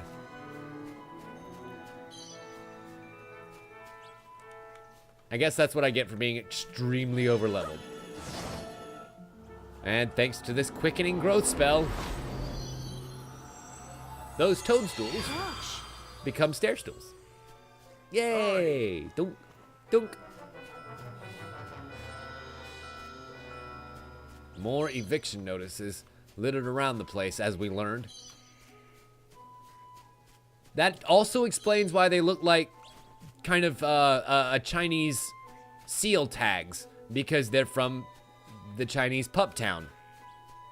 That actually makes a lot of sense in context. And I like that. That's very thematic of the game.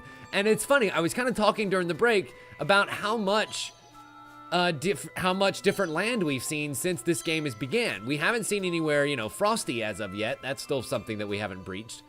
But just so far, the variety of locale has been really awesome. And we're only 7 hours in, give or take. So there's a lot left to go. What other kinds of towns are we gonna see? Mind if I do? Damn it. I tried to snatch from an enemy that I wasn't locked onto. I wonder if that's a secret to actually making that move work 100% of the time. Is whoever you're gonna try and steal from, probably a good idea to lock onto him, jackass. Not gonna steal from the goo. Excellent. And that should be everybody. Everyone dies. Ba ba ba ba beep bop doot da gop. Ba ba ba beep beep beep boop boop beep beep beep bop bop bop beep da boop boop beep doop beep beep beep beep beep beep. Yes, I do love the Final Fantasy winning music. What can I say? I love winning. And deeper into the old forest. I wonder if it is supposed to be like Auld Lang Syne Forest or Old Forest, just said with that Welsh accent. Heep, heep, whoop. Either way, we made it. This way actually looks like a dead end, so let me just check and make sure there's not a chest at the end of it. Oh boy, you gotta love those loot senses. They tingle in just the right ways. Found a lumpin wood. Okay. I assume that'll be a hard knot to crack. Wood jokes.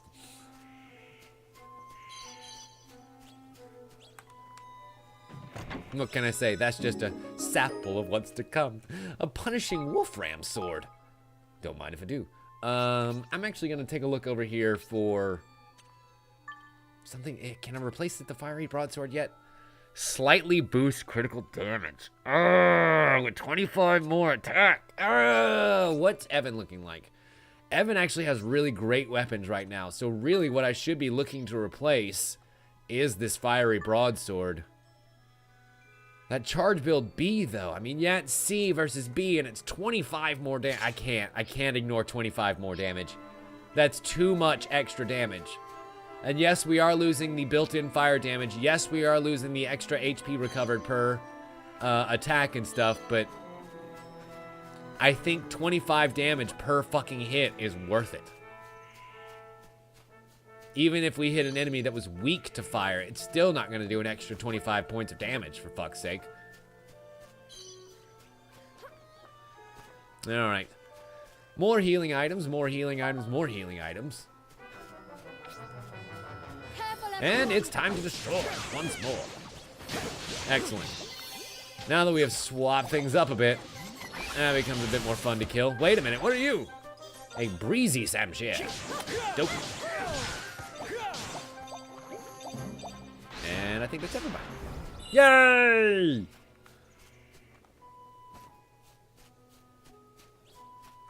Question.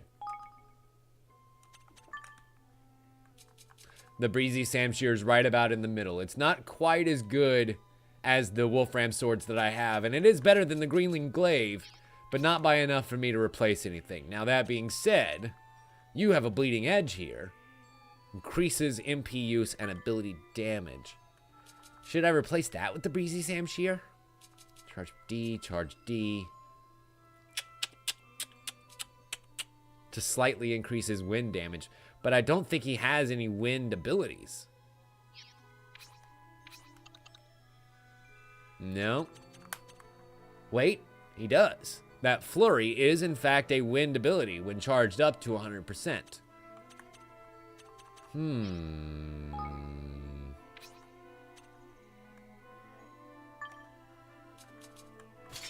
Why not? Because then it means his MP use is back down to normal, and honestly, that sounds just as attractive to me right now. We found the Aldwoods trip door, another 6th sensor, and a save point, which means we actually might have gone the wrong way at a fork to make sure we've gotten all the loots around now. Let me take a look at the map. Nah, we pretty much got everything covered. I don't see any reason to go back. Ooh. Interesting. A deep, dark, Chinese-looking building in the middle of the old woods. That can only be their secret hideout. Wow. Where they're manufacturing these secret dice. Okay, then. Let's shut down this factory. How should we do this? Charge in, shouting with our heads off? No. Incidentally, I just noticed that the windows of the ceiling on the house, if you look over there, they actually kind of look like dog's ears a little bit with the way they're positioned. That has to be on purpose, right? Someone's a-coming. Oh, no! Who could it be? We gotta bow wow down real close to the growl wound. Why'd they have to build this so far away? Well, we don't want to get discovered by our own people. Duh. Oh, yeah, right. Secret operation. Fooling the entire populace. I forgot about that. What's your mighty fine idea? We're going to flip this whole operation upside down? Maybe untrick the dice? Yep. Gonna take down those trainees, steal their clothes, put them on the only 2 people that'll fit, and I guess maybe send them inside. Sweet. These disguises actually look pretty good. Unfortunately, we still don't look like dogs. So I don't think it's gonna fool them for very long. Tani and Batu stayed behind to take watch. So I guess they're not going to be in our party as we go forward here. Which means things are going to be a little bit tougher. Bark, bark. Bow, wow. Rough. Rough, rough, rough. Scratch myself. Lick my balls. You think he bought it? Well, he didn't. Looks like this just might work. All right. We need at least 2 forms of proof around here. Time to put on your investigating hats. But wait, wouldn't they see Thoris disguise? Shut up, kid. It's not magic, so it's got to be some kind of mechanical means. There are a few different techniques for manipulating things from a distance where I'm from. I wouldn't be surprised if somebody here has come up with something similar. Right. Sweet, and let's look around. Hopefully unhindered. Probably not. Still got to be Evan, though. Can't switch over to Roland. Or at least not here. Outside of combat. Hello? Anybody manufacturing any cheating dice? Wait a minute, you're a human. Why are you a human here? Oh, you're a fortune teller. I'm sick to the back teeth of churning out regular dice day after day. When will I be allowed to work in the trick dice department? Hey there. How many dice have you made today, friend? I'm feeling especially productive. I may have broken my daily record. Ooh, Jade Dragonhead. How dare you? I'm not idling. I just have some very important work to do. What about you, huh? Should you be getting back to your work? Lazy bum. Entire buckets full of trick dice. But it doesn't seem to have anything to do with Lady Luck's dice, so I guess we're still searching. Okay. Must be around this way. Hello? Evidence of trick dice. All these dice meet the required standard, and this week's quota is met. Now it's time to relax. Arf, arf. Yes. Gold Paw has long been famous for his tricks and contraptions, you know. It's our time to take this knowledge and use it to create ever more exciting dice. And only we high officials of the realm are permitted to the privilege of working with them. Such an honor, such a great, great high honor. Ooh, a tool that is used by the workers here. Oh man, I was hoping some of these secret scrolls might contain techniques. Aha! Signed instructions. And it's Pugnacious' signature at the bottom. It's instructions on what he wants them to build. I'm guessing these are supposed to be destroyed. Luckily for them, they didn't do their damn job. Good. Looks like we've got lazy workers even here in this dimension. And we still need one more piece of proof. Something about Lady Luck's dice. Maybe a prototype of something just laying around? Yeah, right. Like that's gonna fucking happen. Ooh, I just noticed that this was a giant, like, furnace or power station right there.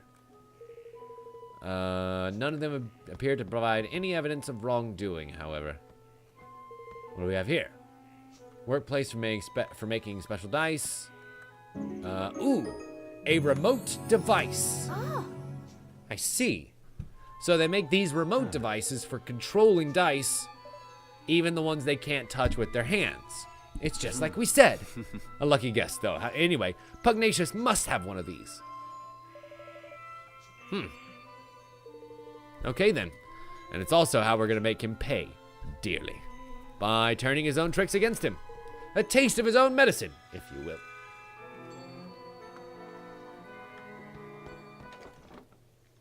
Oh, boy. I saw those words escape from the factory. Oh, Whoa! That's a big old mossy guard there. blimey. Sorry, we got rumbled. What's this horrible thing doing here anyway? I don't like our chances, girly. And we're trapped like rats in a dog trap. That's not good. Do I get the chance to tweak my tweaker? Because I would really like to make sure that I'm ready to take on golems. Mossy Monument. The architectural monstrosity. He is super cool looking. Let's see what we've got here. A Titan creature. I can't make it to, unfortunately, my menu. So we're kind of stuck here. 1, 2. Oh no, that hurt. That hurt. That did not hurt as bad as I thought it would, though. So this level 21 monument is not going to suck as bad as we... Whoa. So his charging might take a long while, but something tells me it's going to hurt real bad. 2, 3.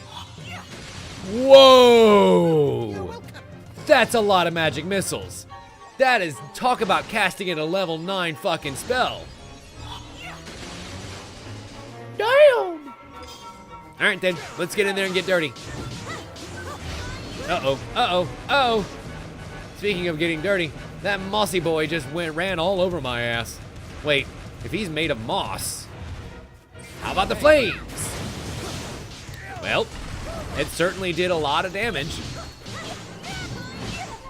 Yes, they do. They do have a much higher DPS. That is for sure.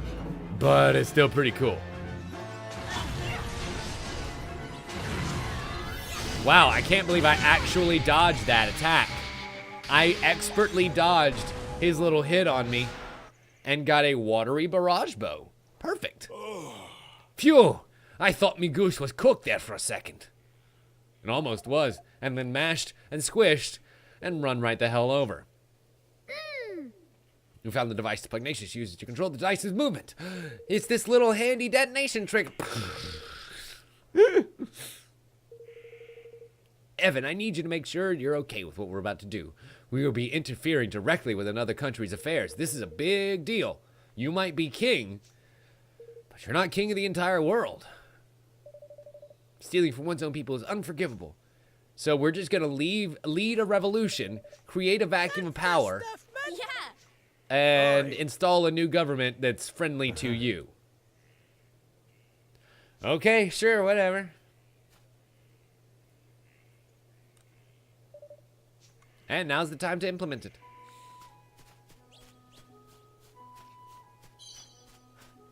Ooh, check it out. It's another Higgledy Stone. Give me what I like, and I like it a lot. The sticky, gummy mushrooms. So he wants these gunk shrooms, and what kind of Piggledy will come out?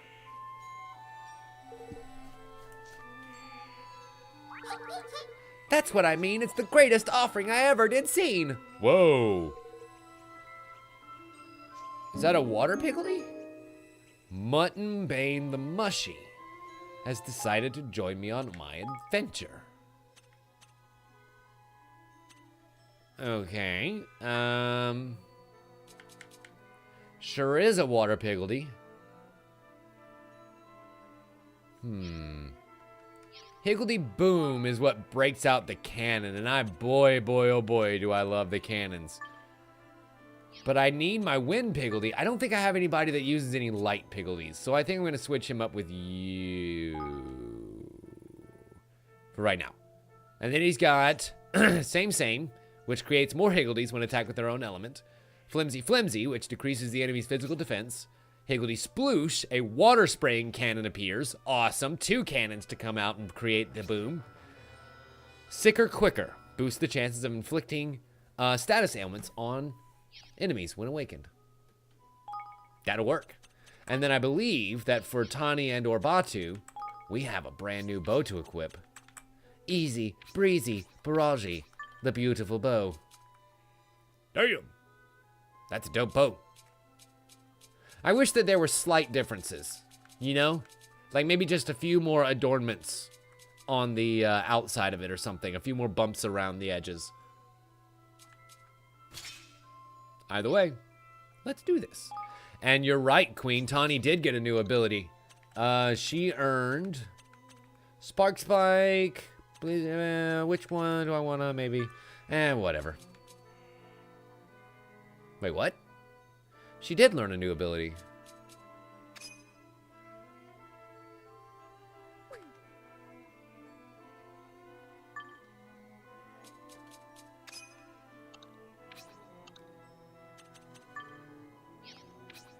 At least I thought it was her. Oh, was it Whirlwind? Oh, shit, you're right. You're absolutely right. My apologies. And it becomes Whirlicane if charged up with 4 wind piggledies. Very much noted. Okay, so I guess we can travel back to Master Pugnacious, but I kind of want to go up here and hit the save point first. We could run all the way back, but I feel like that would take way too long.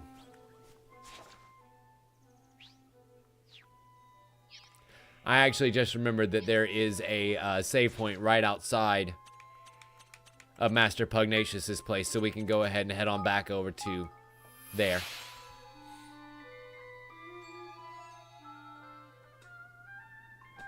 Oh, wait. Maybe not. Crab baskets. Oh, well, it's fine. We can always just save anywhere, right? Now that we're in town, yeah. Beautiful. I don't even have to be at a save point. But I might want to go ahead and do it since we're about to hit a major story point. Let's call that what it is. Master Pugnacious! Just storms in the door, kicks it in, stomps right on through. Plumps 2 dice right in his fucking red beady eyes with the ones peering out. Master Pugnacious, you have deceived Nail and your own people. You have the very people you are supposed to serve. What do you mean? Give me your proof. Did you find evidence of trickery? Some ingenious device hidden somewhere inside Lady Luck, perhaps? No. We won't find the device inside of Lady Luck because it's not in there. It's in the dice, and it's in this little clicky button right now. Turns out it's actually just a clicky pin. We thought it was some sort of triggering mechanism. It's just a ballpoint. Yes, this is the way of gold, Paul. All matters of the state, be they legal, political, or otherwise, are decided on the roll of the sacred dice. As the ruler of this great nation, I am more than willing to submit myself to the judgment of Lady Luck. But know that if I am found innocent, I shall treat your attempts at sedition as treason. Sure. Because now we've got the power of the detonator, too. I mean, dice manipulator. What if we just changed it out with a giant explosive dice? And then set it off right in the middle of town square. Sure. That's called terrorism.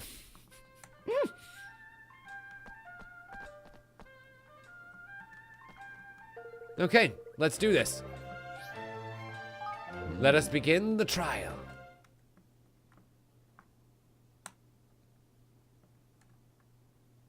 I wonder if I'm going to have to do anything or if this is just going to be cutscene-orama.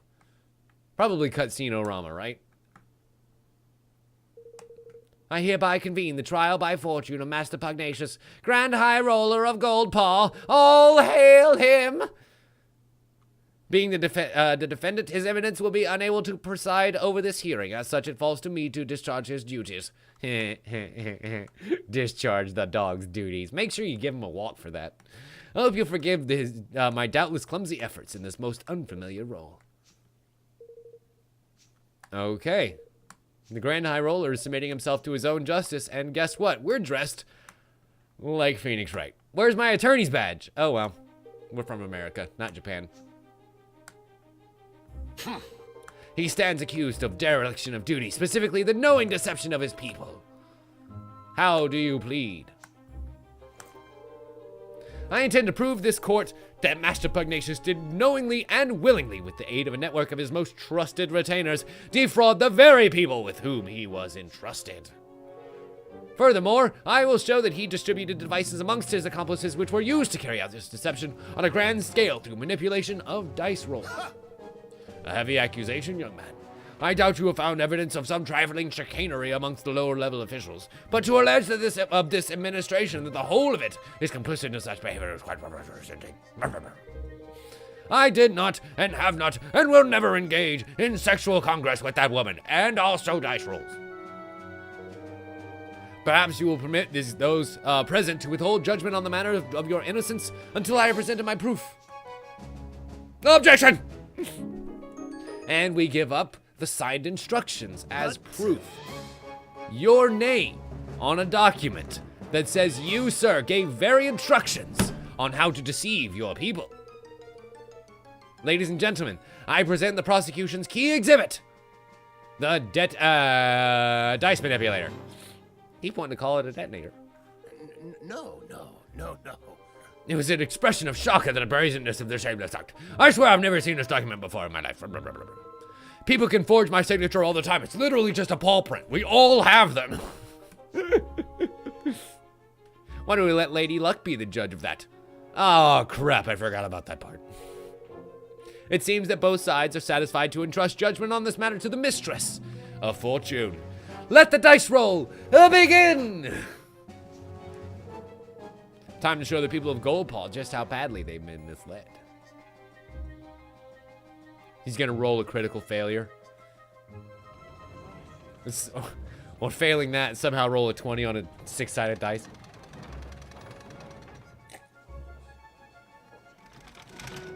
And there he goes. Using his own device to manipulate it to a 6, but our device, wait. The evidence is judged to be false. Lady Luck. Why did Evan not use his device there? Wait.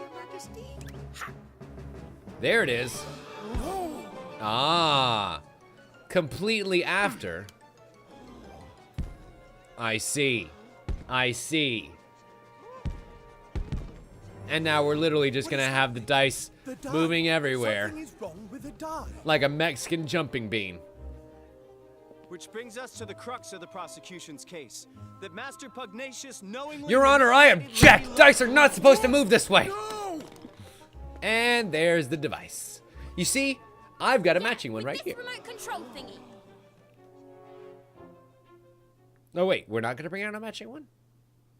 Whatever. I guess it would kind of prove that we went into this court case knowingly trying to deceive him. Whatever, it doesn't matter. So what did you know, Mandarin? By the use of this remote control, the outcome of Lady Luck's dice rolls can be readily manipulated, as the court has seen right before your very eyes. This prosecution was able to visit the place where the devices were manufactured and procure one for its own purposes, namely, demonstration of this fraud. It's like putting the dog in between two owners and letting the dog decide, except in this case, the dog has numbers on every side. Can it really be true? Cheat! Deceiver! Shame on you. You are the Grand High Roller. Don't you have anything to say for yourself? If you think I'm just gonna roll over and play dead, you've got another thing coming. My bark is way worse than my bite. Wait, scratch that. Reverse it! The bond with his people is weakening, which means his taint is growing. Oh boy. And Mandarin soon has a plan. Is that his Kingmaker? It's the Kingmaker, Longfang. He It doesn't look is. happy. Longfang? Here in the city? But why? Master Pugnacious, your right to rule has been tested and found wanting. Oh no. My Mandarin is turning on him. King's bond is mine. Turns out he's not a Sephiroth. He's a Golden Cobra. And he pulls out the very bond that the king of this land has. Oh! And snaps it with Longfang the Dragon Griffin to take it for his very own.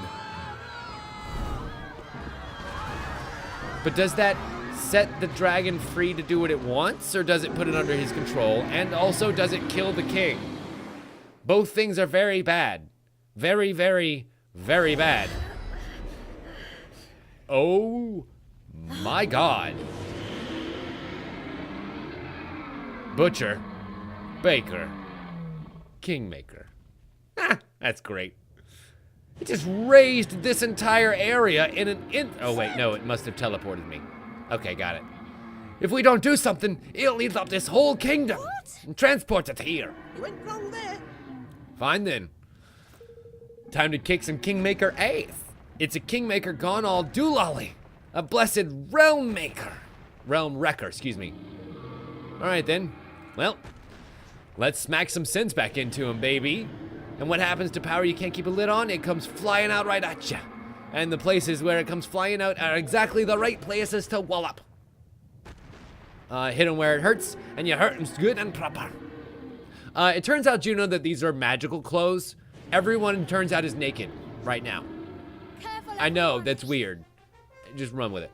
Weak spots. Enemies from which energy is escaping are particularly vulnerable to attack. So if you focus the assault on them, we deal a lot more damage. Okay. So I'm guessing maybe we can salt and pepper him here with a few long-range attacks.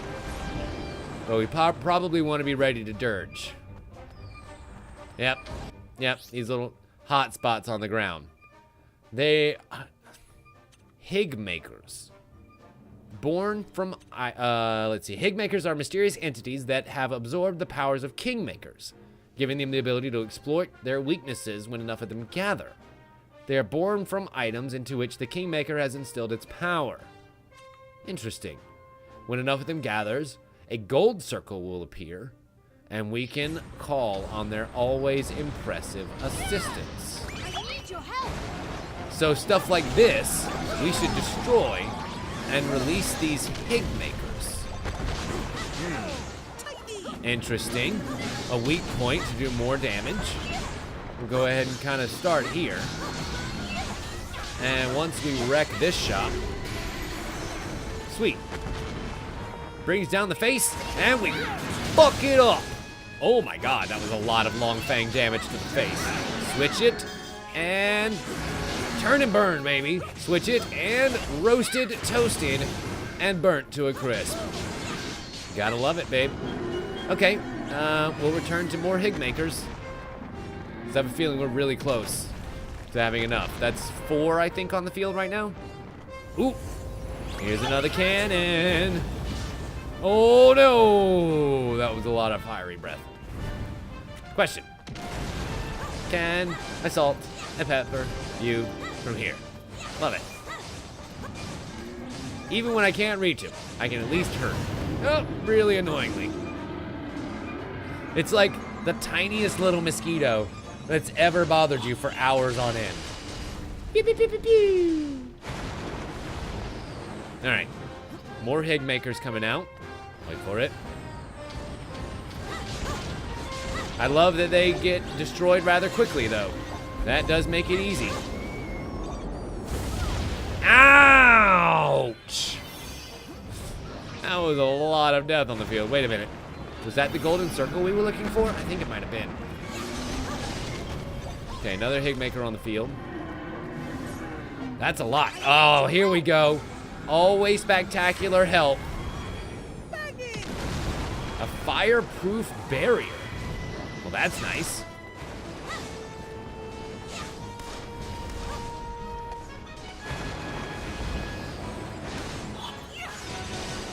I mean, you know.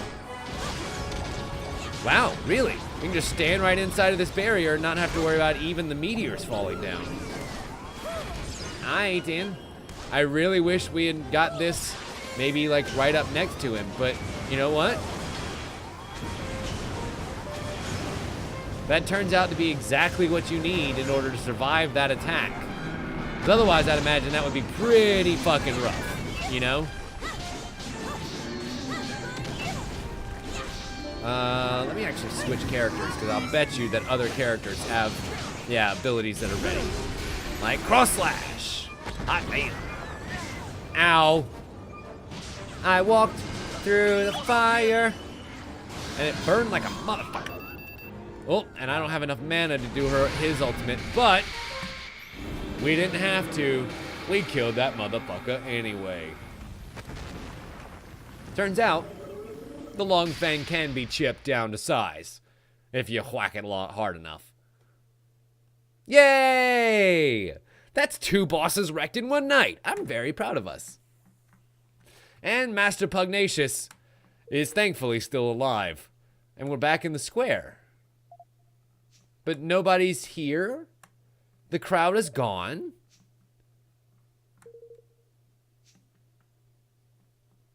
Did everybody kind of get flashy thingy?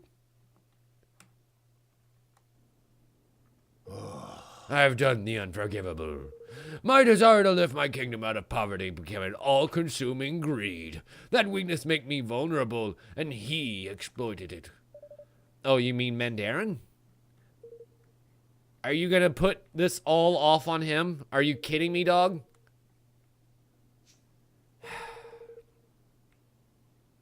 I mean, I've heard of dogs chasing cars, but I've never heard of dogs throwing anybody under a bus. This is a first. It was he who suggested the dice be manipulated, who gave me the means by which it might be done. When did I fall under his spell, and how? How could I have allowed such a thing to happen in the first place? Well, without that king's bond, he might end up coming back. And in the absence of the bond, he will seek to destroy the kingdom once again. I guess we'll just have to be here to fend it off once more. Maybe so, or at least part of the bigger bad. Gold Cobra Boy is going to end up coming back, that's for sure, though. Master Pugnacious, for the sake of the kingdom, for the sake of your bond, will you help us? Forgive me, I haven't even introduced myself. I am Evan Pettywhisker of House Children. He's like, you're a cat, and starts like just chasing him out of town. But because he's a pug, he can't really run very well, you know? His knees are all knobbly, and so they end up knocking into each other, and he's running all into shit as he goes around. Takes a skittering fucking turn going around, knocks down 3 carts going down the road. I will do all that I can, of course. I fear that he stole my king's bond. He who stole my king's bond made me not satisfied with mine alone. This being so, oh my god, he's gonna go steal mine from the rats. He's gonna go steal mine from the rat people, isn't he? Oh, that's bad. Thank you. We need to make our way back to Ding Dong Dell quick. Before Mandarin gets his way over there.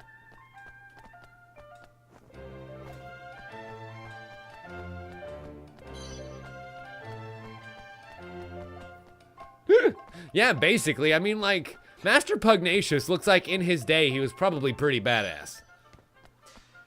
Now he's just old and decrepit. Those facial wrinkles have gotten deeper and deeper throughout the years. So before we actually warp our way out of here, I want to go down to the Sharpies and see if they've been updated with any new items, because that would be show enough nice. And also, still can't go in here yet, huh? Alright. Just saw a thing that makes a lot of sense. Peter in the DP2 trailer is Peter Wisdom. At one time, the leader of the X-Force. Interesting.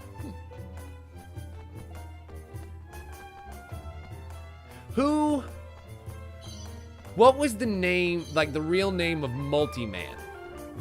Because he was also the leader of the X-Force for a little while, right? If I remember. Welcome. And I'm trying to remember what his real name was. Nope, absolutely nada. But I can sell shit to him.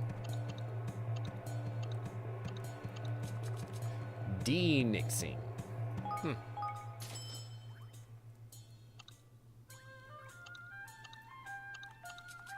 And then a bright monstrous mallet, which I guess is the one that we stole.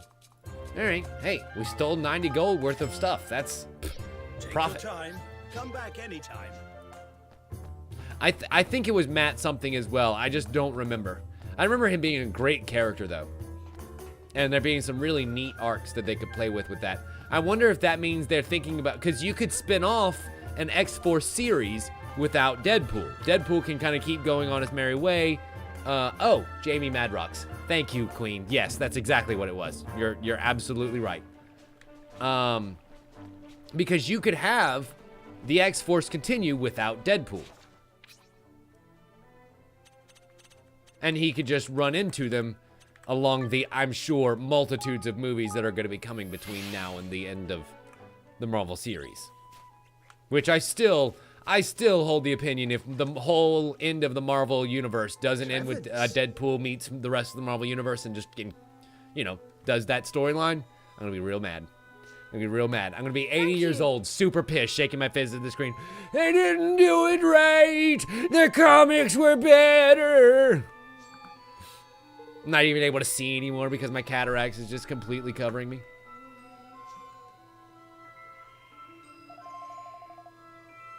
Wait, Nail, Pugnacious had his king's bond stolen by a creepy snake-headed weirdo. You wouldn't happen to know anything about that, would you? Oh no! His Kingsmaker must be tearing the place to pieces. Don't worry, we put him down handily. You did what? He didn't happen to be infusing things with the awful filthy fog, did he? Yeah, his little purple tainted aura. That be the horned one. Ooh, that sounds sexy. Yes, the horny one. The king, the old kingmaker. Wait, I cannot see it being anyone but DeLorean. He was the king that shared a bond with a creature. Okay. So, I guess we're going to stop a king that's gone haywire. Allegoria hasn't existed for, 2,000 years or more now. Also, I think it's very appropriate that a kingdom that is supposed to be used as a story to learn something from is called Allegoria. Golly. So he's the king of a country that hasn't existed for centuries. And he's a ghost? No, just the regular kind. Whatever he is, I'd say he's looking to pinch people's king's bonds in order to try and bring his horned one back somehow. And if he does that, the whole world will be filled with purple fog before you could say we're doomed. Pugnacious was right. He'll be trying to steal more king's bonds, including my little Lofty. All right, then. I mean, really, he probably should have gone ahead and stolen him now, right? Before Lofty gets super strong and we get to kill him with it. All right, I guess you're going to help me. How are you going to help me? When you're dressed like an owl with a wood-based shower cap on. Hey. Smells a smell on the wind. That a progress. Seems the mangy dolls got tired of twiddling their thumbs. How about that? The Sky Pirates have begun building away at the kingdom without me. Where'd all these people come from? Sky Pirates? Greenlings? Even a few people from Ding Dong Dell. They're all citizens in our brand new kingdom. Is this the part where we're gonna be able to build shit? Yay! I put the world out on the street. Said we need people to come live in our new town. It's gonna be for the people, by the people. I only ask the teensy-weensiest of favors. A little bit of nepotism and you make me the Minister of Finance. Look at me, I'm a wee little dwarf person. There's none can pinch a penny like I can. That's a little on the nose, don't you think? If you'll pardon the expression. So Nail's the Master of Finance. I guess that makes Batu the Minister of Defense. Sure. Although the Minister of Defense isn't quite as straightforward as all that. Close enough. I guess you can be the advisor. I have a little help running the country, so I'm sure I can help out here and there. The Royal Vizier? No, you'll be my chief counsel. Royal Viziers often have a habit of backstabbing people. And we eventually have to return home, so, like, you're gonna have to pick somebody else soon. Right? Thank you. Right. Okay. Happy to see you finally taking the lead. I suppose I am, aren't I? I'm still not sure if I'll be up to the job, but I have to try. Interestingly enough, Queen, I wonder if they'll end up doing that in this storyline, considering what's happening with young Mr. Miller as we speak. So, who knows? Who knows?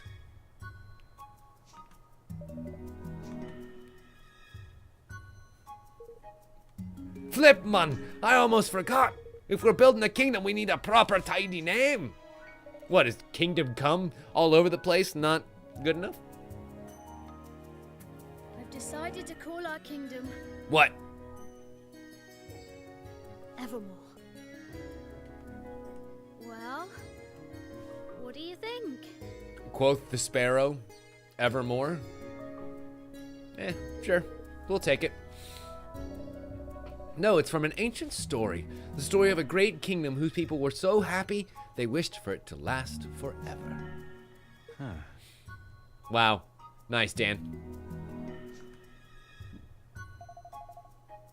I said, quote, the sparrow, not a raven. God. Think I don't know my own Poe literature. Pfft, get out of here, son. The fall of the house of Dan because he doesn't have as good argument. All right, Mr. King, you've named your country. Time to address your adoring citizens. Speech, speech, speech, speech, speech. Kid gets up there, immediately wets his royal pants. Ah! Ah! Listen up, ye mangy curs. Definitely thought that said something besides curs. I saw the CU and I was like, no.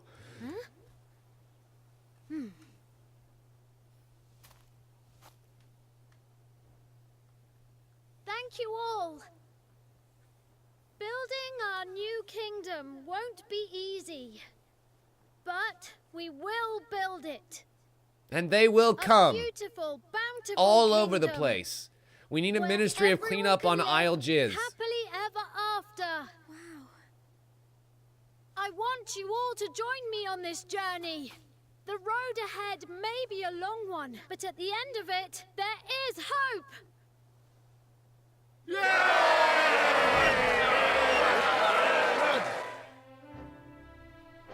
Neat. There's King Liu. I mean, this game is decidedly wholesome, That isn't wasn't it? half bad. And it's unabashedly speech, so. And that gives you kind of permission to This just is go where it along all with it begins. Here and now, our kingdom. and just be all grins and smiles. with you It's a to the sweet bitter end. story about a young man coming into his own, being taught by an old man become a young man, a little girl, Thank you, all of you. and a not so bright pirate chief. So I mean, you know, it's definitely meant to be the cute. people who had heeded Neil's call and flocked to the Heartlands. And set about I building mean, their new sure, it nation. wasn't the most inspiring king And speech Evermore ever, took but its first hey, faltering steps not even King Charles got it right the first becoming time, a okay? kingdom. A kingdom where everyone could live happily ever after. Just as Aranella had wished. Or so they hoped. Aranella. Aww. I forgot about her. She got very dead. Except she's not dead. Ooh. One of these scenes again. For someone with a brand new kingdom, you don't look very happy. Yes. I'm having problems getting my wood up in places. I am happy. It's okay. That'll but come I'm with age. worried. And now there's a force bent on destroying our whole world. You can't, on your own. But you're not on your own, are you? Okay. I have a theory. What if this curious boy is not actually on our side? Follow me here. What if this curious boy is actually goading Evan to become a better king so that his kingmaker grows and he can absorb him?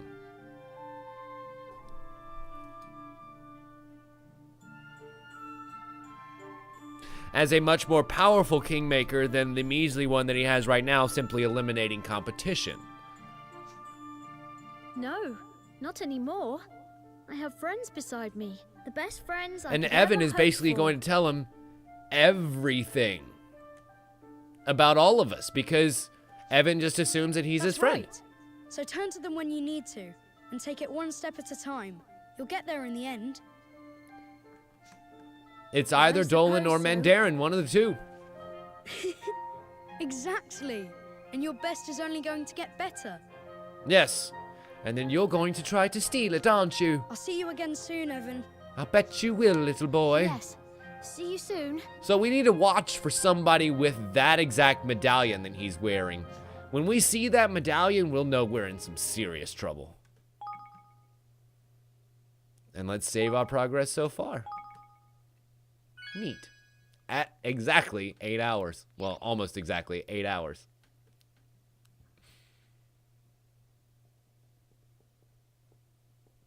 Okay. Let's check out the beginning of this next chapter, see what the building mechanics look like, and then we'll call it a night.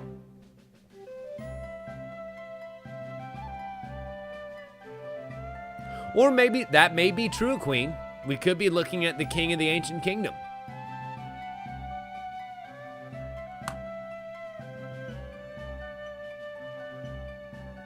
Oh, little bells everywhere.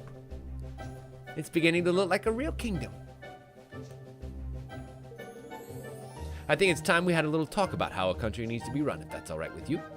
I must say, I have a lot of experience with this. 4 years, as a matter of fact. Chapter 4. Ferdinand. Mighty Ferdinand. Who? Like Franz Ferdinand? Take me out, Franz Ferdinand? Yeah. We'll need to set up all the various ministries this place will need to grow into a fully fledged kingdom. And we'll need to assign the right people to the right tasks. Aye, lad. The controlled chaos of the Sky Pirates ain't for everybody. I've taken a census of all your citizens and listed up who's skilled at what. Deciding who will work where is up to you, though. That's a job fit for a king. But wait a minute, no it's not. The king shouldn't delegate who works where. That's not how government works. That's communism.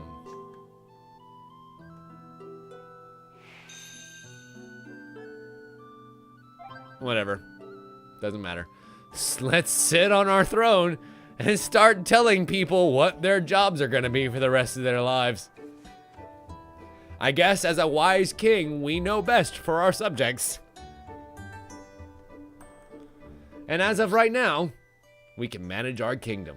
Evan can sit down on his throne and issue orders to his subjects in order to help his kingdom grow and prosper and make every turn in the adventure easier. By building facilities, assigning citizens, and having the citizens carry out research, he can open up a whole new world of possibilities. Facilities include shops where unique items can be bought, outfitters that can make all kinds of clothes and armor, and many others. Neat. So we'll be able to build the kingdom and then literally just run around the kingdom getting stuff. We can build our own shops to be able to return to and have them be better shops and sell better weapons and things like that. King's Guilders are currency and kingdom management completely separate from the regular guilders Evans and his friends can earn elsewhere. They are necessary for every step of the kingdom. Kingdom building, new facilities, upgrading facilities, and carrying out research at said facilities. Why not claim your first clutch of KG? We go to our kingdom coffers and collect 2,500 KG. Neat. We have 2,500 King's Guilders to spend right now. And we could be surprised at how quickly they build up. So we have to check back often to make sure we don't lose Gilder in the process. You may also be able to earn extra King's Guilders by solving various day-to-day problems with your beloved citizens. You can also see how many King's Guilders you've collected in the main menu, so you don't have to go back to Evermore to check every single time. We can also build stuff.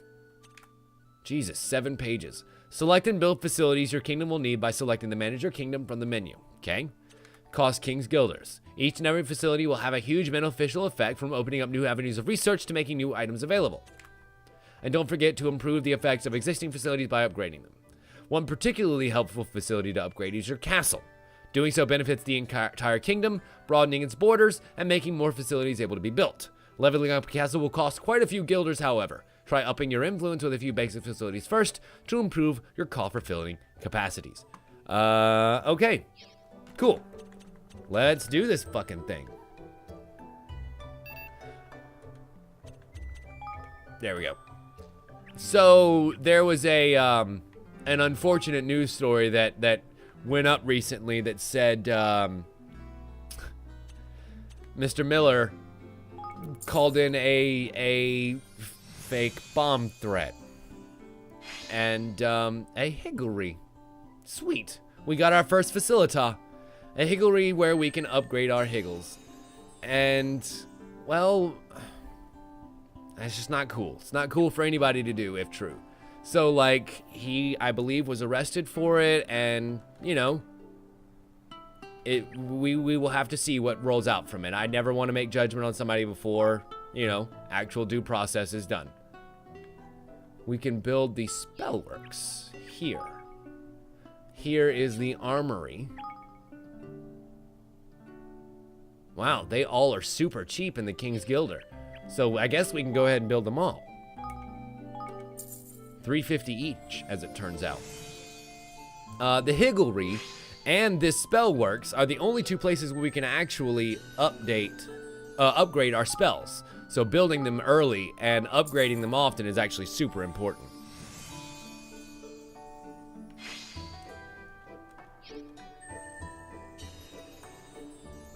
And we gain tons of influence for doing it too. 1,500 each. 15,000 each, rather.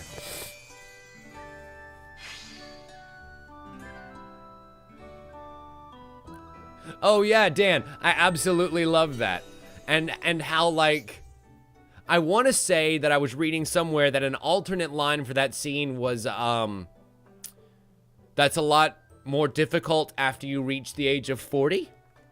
Which Ryan Reynolds is now over the age of 40 when he's doing Deadpool, but was younger than that when they were doing whatever shitty X-Men movie that was. Was that X-Men Wolverine Origins, maybe? X-Men Origins? X-Men Wolverine Origins? Whatever.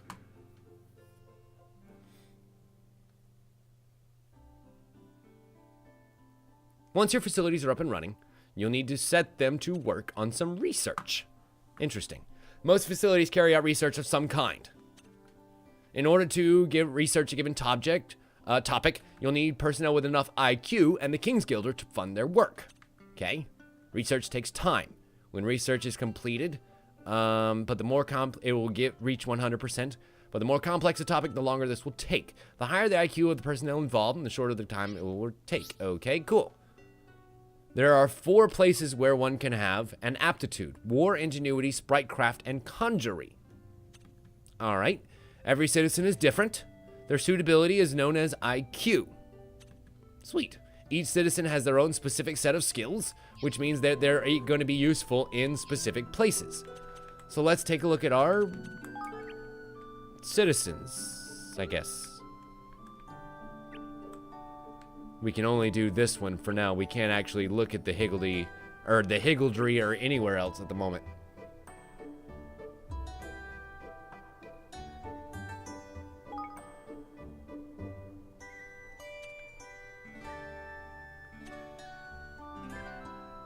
Okay, so what citizens do we have here at the weapon shop? I'm definitely thinking it's gonna be Batu, right? He has a bad reputation, a history of gleeful violence that can boost the hunting lodge's productivity. How about that?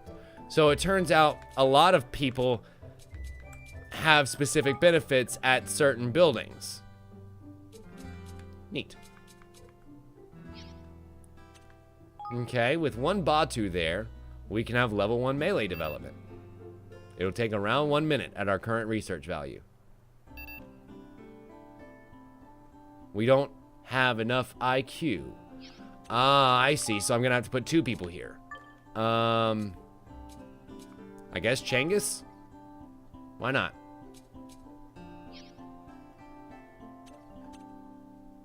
But Batu doesn't really have any aptitude for anywhere else, unfortunately, Queen. Like, I would rather save Kunbish for the Higgledy, because he's got 60 in that area.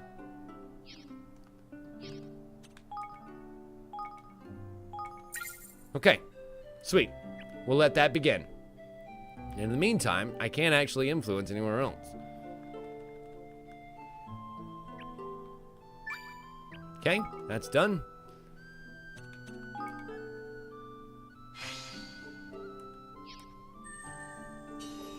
Awesome! More influence! And running a kingdom isn't just about research. Certain facilities, such as farms and mines, allow us to amass materials by assigning personnel to work there and working the farms. Items gathered can be collected from your kingdom's stores, which are available from the kingdom's menu. Don't forget to claim your fair share of the bounty. Alright then. Cool. I'm going to sit right back down on the throne if they put us out here. Yeah, because I think that while we did enough for the tutorial, that's probably not the optimum set to begin. There's ministries in charge of weapons and armor, one in charge of magic, and even one for Higgledies. Actually, I think we do have some people that can go in the Higgledy, but we will need to recruit some new people in order to get them to work. All the way back at Cloud Coil Canyon. Oh my god, we can definitely have her move into our place. To old Martha's cottage. Yay! Alright, let me sit back down first. The big comfy seat. I have a feeling my butt's gonna get very comfortable here. Question, what research can I do? Level 2 melee development. Awesome. But it requires 170 IQ, and I don't think I have anything like that right now. This is currently unused, where we can build the Evermore barracks. Jumping over to the Higgledy, however, we see we can go ahead and put, yeah, buddy, Nail up in here with Kunbish. Beautiful. Look at that, 140 IQ here in the Higgledy. What? Higgledy rearing for beginners that ups XP earned from giving them items. Requires 150 fucking Higgledy IQ, and I only have 140. Ah! But cooking Higgledies for less? Why would you cook them? Whatever. Descriptive details of Higgledy biology that helps reduce cook-up costs by 20%. And then there's First Higgledy Cookbook. You actually do cook the Higgledies. What?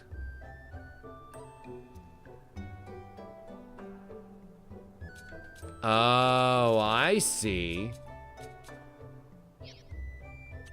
So I need someone who has a head for Higgledies as their ability. Huh. How about that? So I actually don't have anybody that I need to be able to up the Higgledy right now. But the weaponsmith, on the other hand, can I do something here?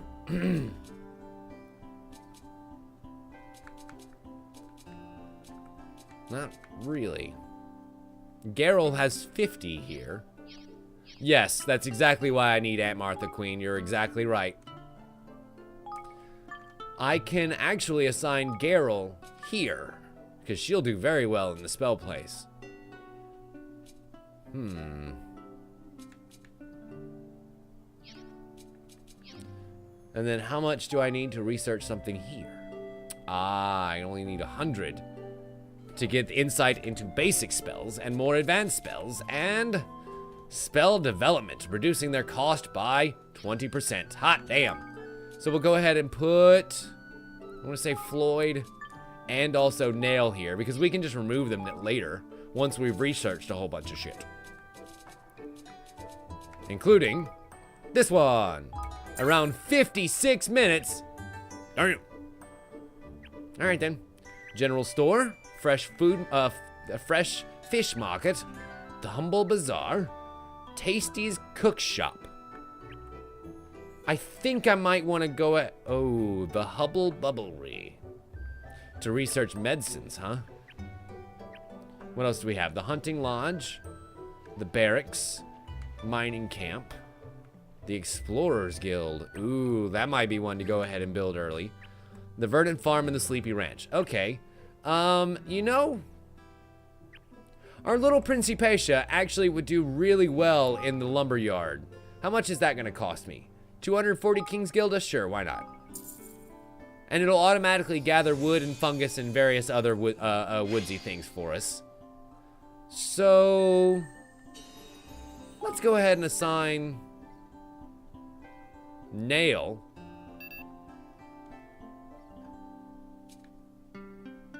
Oh, she's good for the mining camp. Shit. But Nail is over here researching, and I don't know that I can strip him away.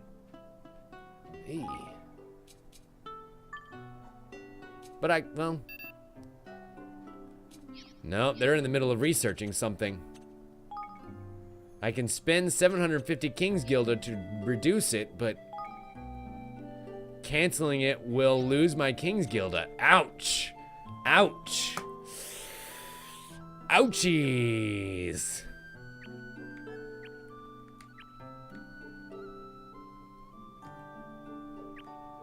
You say get the farm, huh? It costs 240 King's Gilda and I don't have enough money anymore. Fart nuggets. Well, actually, I will. Once I collect the 120 King's Gilda that's in my coffers right now. Cool. Oh, huh. How about that? I got my little running around town. How cute.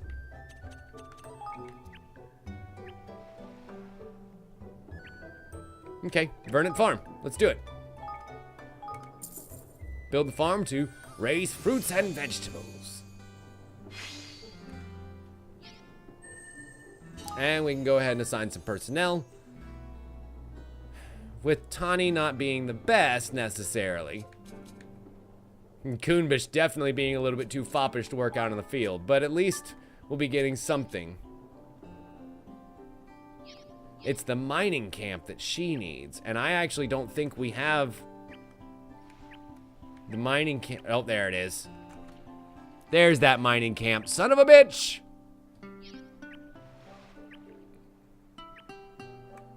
Already done messed up, y'all. Already done messed up. Oh, well, it happens. So, can I even... let's see. Making and improving equipment. I can even interact with them here in this town, little town model. You can make weapons at the weapon workshop and armor and accessories at the outfitters. Range of items will depend on the research you carry out at each. You'll need the right materials and can even add so-called catalysts to improve the quality of the end product.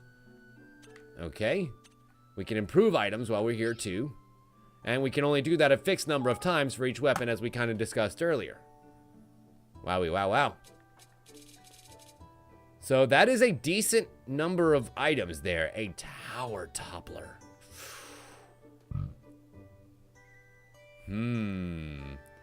That's actually a really great set of axe and hammer there that we don't have a tower toppler like that yet.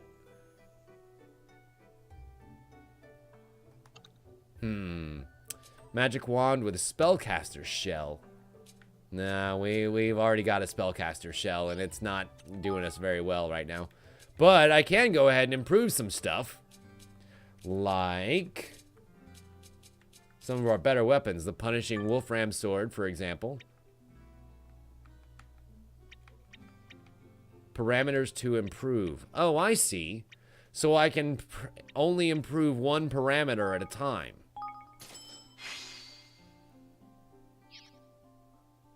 And only 5 total improvements across all of the, across the entire weapon. It doesn't seem to cost more materials every time, though. So I guess that's a good thing.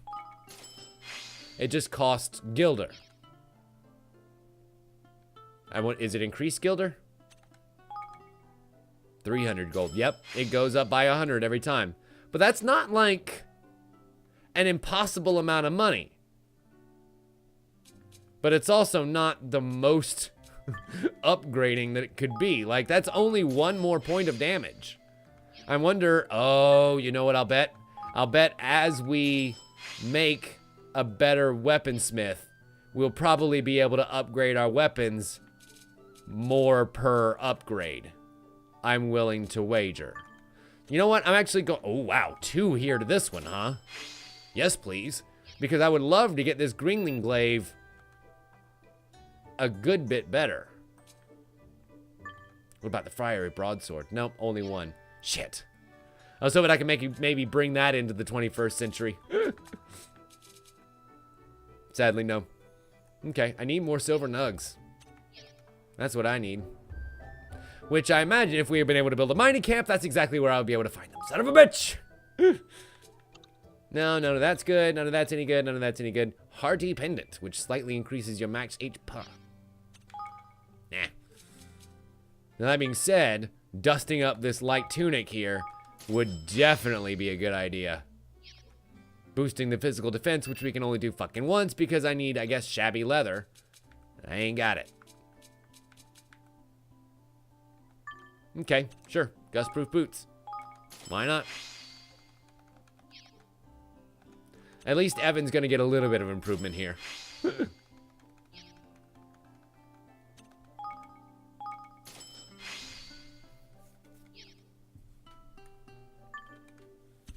Why not? I've got plenty of gold and plenty of materials. I think I've even got enough to go ahead and get it all the way up to nope. I am missing... Wait. Oh, I have 5 rough cloth and I need 6. I was reading those numbers backwards. Son of a bitch! Alright. Then I guess let's meander on around to the spell ward. Existing spells can be improved here and new spells can be learned. All spells learned here are the kind that can be assigned to the skill palette and used in battle. Just as equipment, acquiring new spells requires certain materials, and some spells can only be available to certain characters. It's a good idea to broaden and strengthen your repertoires in case you ever need it. What can Batu do? Stone Slinger, level 1. Once we get a Citrine Hue Bloom. Okay. Spark Spike can be upgraded to level 2 for 200 gold and these materials up top there. Yes, please. Sweet. Which just straight up gives it more power. And I guess I can improve it at level 3 as well. So it goes from 43 to 45. All right. An additional 5 damage to that spell. That's nothing to really scoff at. But no Ruby Hue Blooms or Comey Corals to be able to improve any of his spells. And none to teach Roland. You need more research before you can learn this spell. Unlocks when question mark reaches level 5. This one, I assume. And 10 and question mark is learned. We will research. Fine. Guess having learned all that shit. Hey, come to do some shopping, eh? What you buying? A good egg. Oh, I'm guessing that's cooking materials. Never mind. Blunder Buzzer, that's way bad. Boss's Boots, that's way bad. Warlock Wand, nope, none of that shit's any good. What else can I do for you? I'll be moving along. Again, then. There's one more place that I want to go by. The Higgledy. The Higgledy is where you can cook up all new Higgledies to help you on your adventure. Let's see, so we can cook up some new ones. Nurture the ones we currently have, which I think is definitely what I want to do. We currently see the 4 that are equipped here. It likes fruit. This one likes cotton. This one likes dairy products. And this one likes mushrooms. Oh, how about that?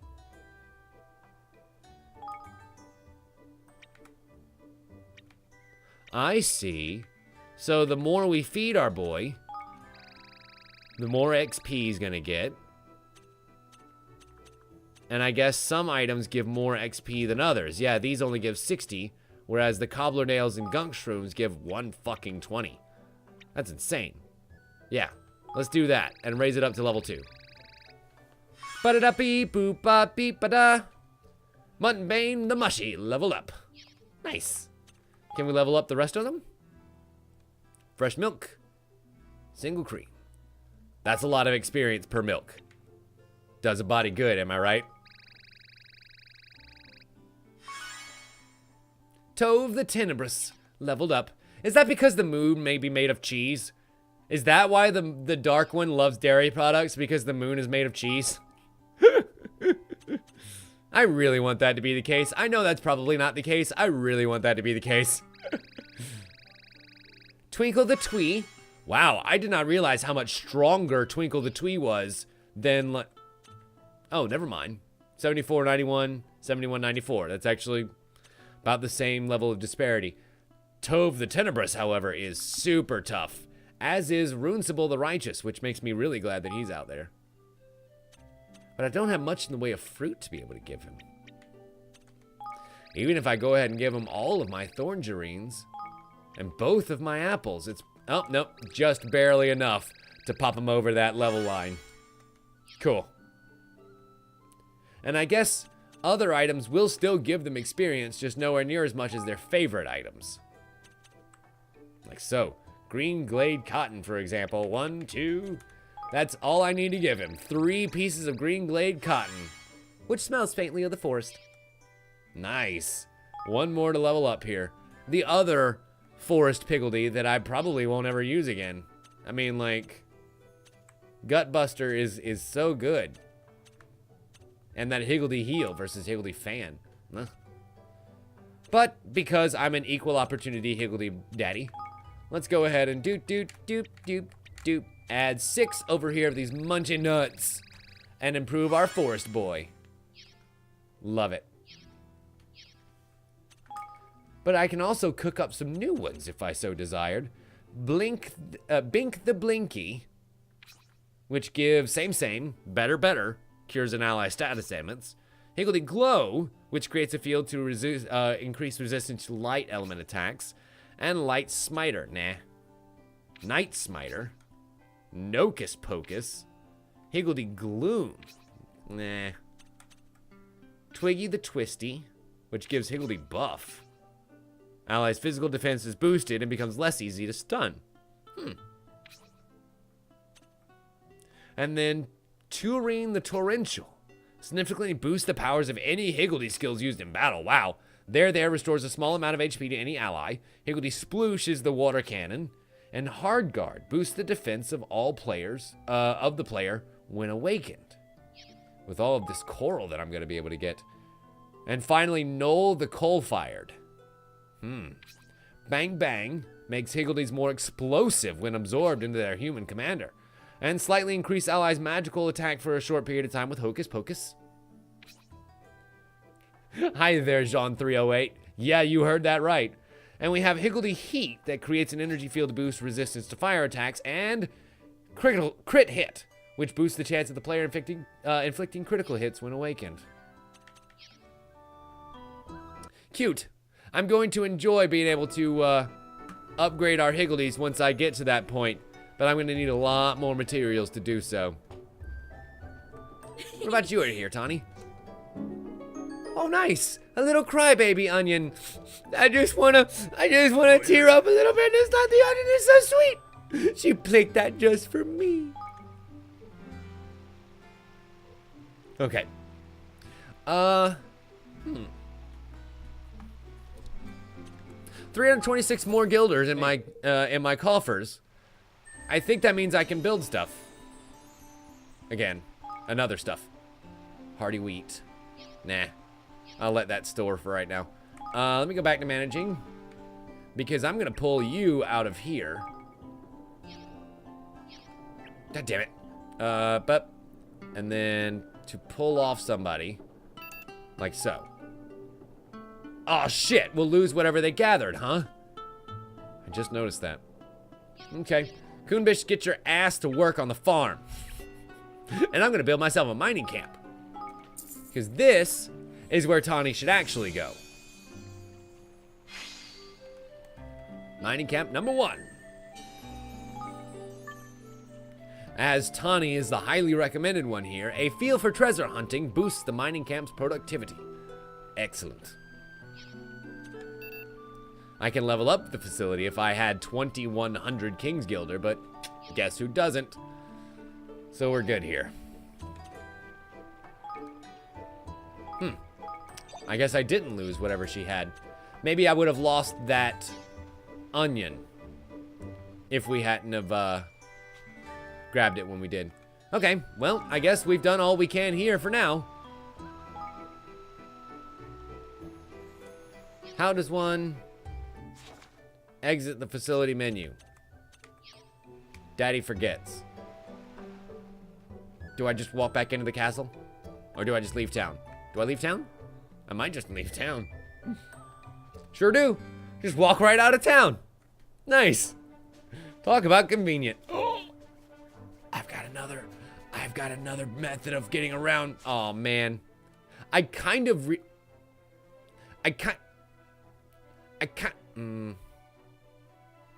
want to go over here to this purple skull that's right here next to us, because I'm wondering if I'm strong enough now to be able to take him.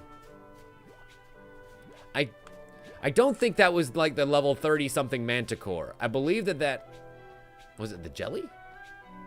No. I don't know what it was. Let's find out. I'm curious and have a thirst for blood. Oh, it's a hamster. All right, Tim. I'll do my best. Come on, boys. Let's charge up those skills before we go and pay some major bills with it. Damn. What are you? A windy siege bow. It's gonna be blue, but it's gonna be super weak, I'll bet. Unless loot levels with you, like that. It would in fact make a case to pay off to go back to some of these lower level places if the loot that you drop still is your same level when you pick it up, you know? There he is. And also a chest over there. What level are you, little rodent boy? Can I destroy you now, or must I come back later?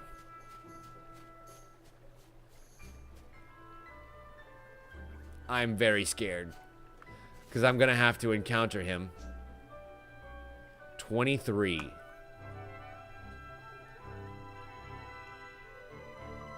23 for a tainted Clangston. And I'm like level 21-ish.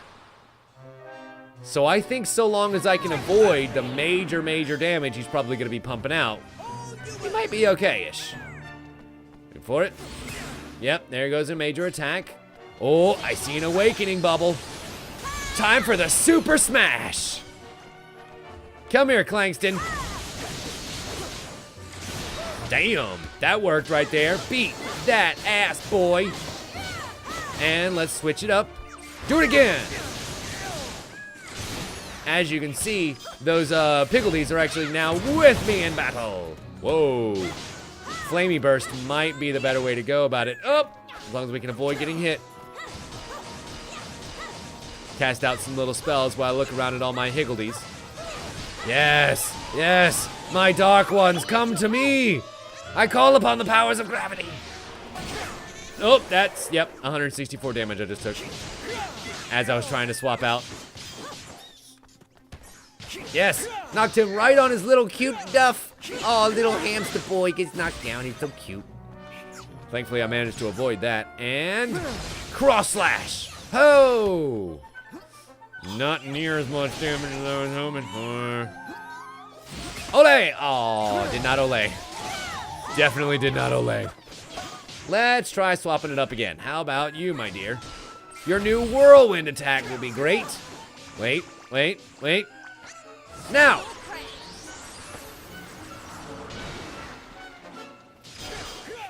What an amazing attack that I absolutely whiffed and hit nothing with. I wonder if there's a way to cancel out your charges like that. So I'm sitting there charging up my special. Can I dodge out of that? Anyway, we definitely obtained a monster bounty there and some bone mail. Hot damn. That looks very useful. And our first tainted monster has been destroyed. Awesome. Congratulations, you guys. I was kind of hoping for, I don't know, a little secret chest back here, hidden amongst the trees. But no, no such luck. There is a hidden chest, a chest out in the open right over here next to this manticore, however. And I should be strong enough. Yeah, I'm about to say, if I took down the tainted monster that was behind him, this manticore should be no problemo. Ooh, windy samshire. We're not outside of a samshire being useful, so let's just check. We got the windy siege bow, which of course is not great. Nope, nothing there. The secure bone mail, though, is a huge upgrade. Reduces damage taken, greatly boosts resistance to poison. You know who's getting that shit? Evan. Because he's going to go from worst armor to absolutely dead level best. Wow. A 69-point increase. There's only one thing to say to that. Nice. All my Piggledies are currently leveled up and equipped in the proper spaces. You know, now might be a fun time to go back to some of these places and get some of these enemies that we had to leave behind. Like the one that's right near Aunt Martha's cottage. Tripdoor map. Near Hideaway Hollow. Let's go to the world map near Hideaway Hollow. Because I have a feeling we are definitely going to be able to take it out. If I can make it around to it. It being what I seem to remember as that jelly, right? Or was this particular one maybe that huge manticore? It has been a little bit since we've been over here. I don't quite remember. Nope, not gonna make it up that way. Hell, I might have to go back through. Farts. Nope. It was underneath. My bizzle dizzle. And while we're on the way out of here, we'll be able to recruit Auntie Martha. No, wrong again. It might definitely be within the hollow. Okay. Sure, I'll bite. Let's go back in there. After all, this is one of the first places that we found, so it still can't, it shouldn't be too powerful for us. What? What?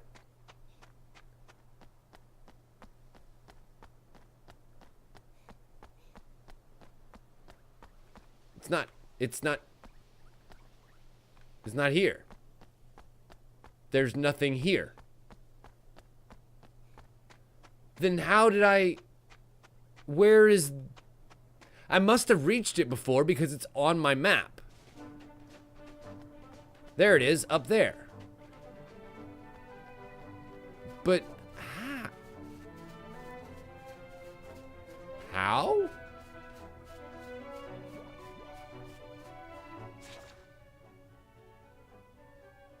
Maybe down and around. I'm gonna be very disappointed if that's the case. Oh well. You know what? I just remembered where that silly little Jigglypuff was. Right here next to the Jumble Woods. So let's use our warp map to go to the Jumble Woods. And the world map next to it. So if I remember right, it was right in that little elbow that's just to the north of us here. Or well, I guess just south of us here. Yep, there he is. Excellent. The first one that ended up scaring me off to Hell's Half Acre because it was like 20 levels stronger than we were at the time. But now, we should be more than a match for it. And we'll get our second bounty. Which it seems, yes, level 22, Tainted Guga. And they seem to give off some great fucking rewards. So talk about making it worth it to go back and explore these areas again, you know? Tainted Guga looks like it's maybe lightning. So how about some wind power? Nope, all ones. All motherfucking ones. And also dead. Very much dead. Crap baskets. Alright, I've got enough Angel's Tears to be able to revive him. No problem. Gotta make sure she doesn't die again. So wind does not help here. Not even a little bit.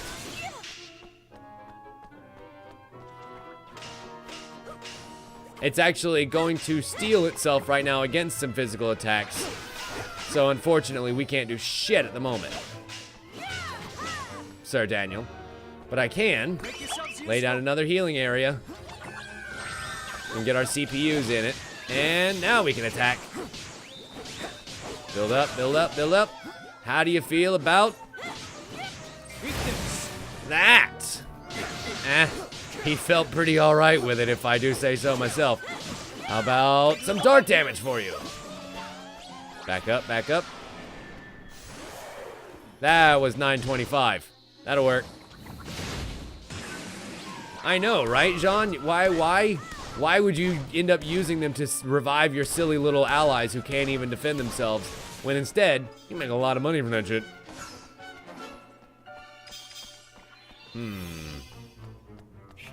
I actually have a dark spell of my own. Would casting said dark spell maybe do a lot of damage to him? I mean, it wasn't anything to scoff at. I have a feeling he might actually be weak to dark damage. Ooh. I see. So your little steel spell does nullify regular damage, or physical damage, but it doesn't nullify my ranged. Sucko. Wait for it. Fire! Damn. Oh boy. Oh boy, he has split. That's not good. But with great timing, our awakening has arrived. And for a couple of seconds, it was a fucking wasteland. Oh man, he is now split 3 ways from Sunday. But does that mean that his health bar is now split 3 ways? Oh no, oh no, no, no, no, no, no, no, no, no, no, no. You're not killing me this day, sir. Or Evan. Unfortunately, I don't want to sit here and try and revive Tanny right now. Or Tani. You know, the girl. Because that might end up being a waste. I'm just going to play it smart. And it multiplied again. Son of a bitch. At least the more it multiplies, the more enemies I'm able to hit at once. You know, so that's nice. But, oh my god, really? Okay, that's a good bit of damage.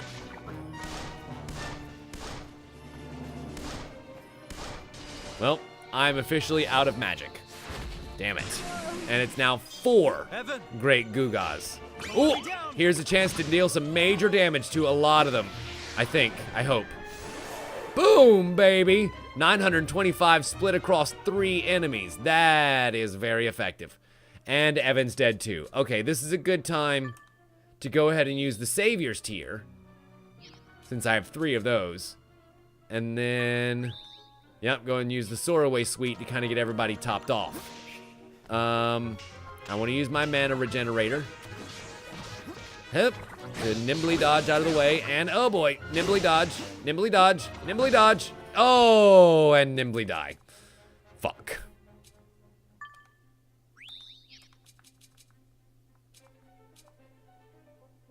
I'm gonna have to be a little bit more giving with my item usage, huh? I've got a bunch of them, I might as well use them. And Roland returns from the dead once again. Wait. Murder everyone! Damn, and unfortunately I had to take one straight to the face in order to do that. I wish I could be able to dodge damage while doing that. My god. They just hit so hard.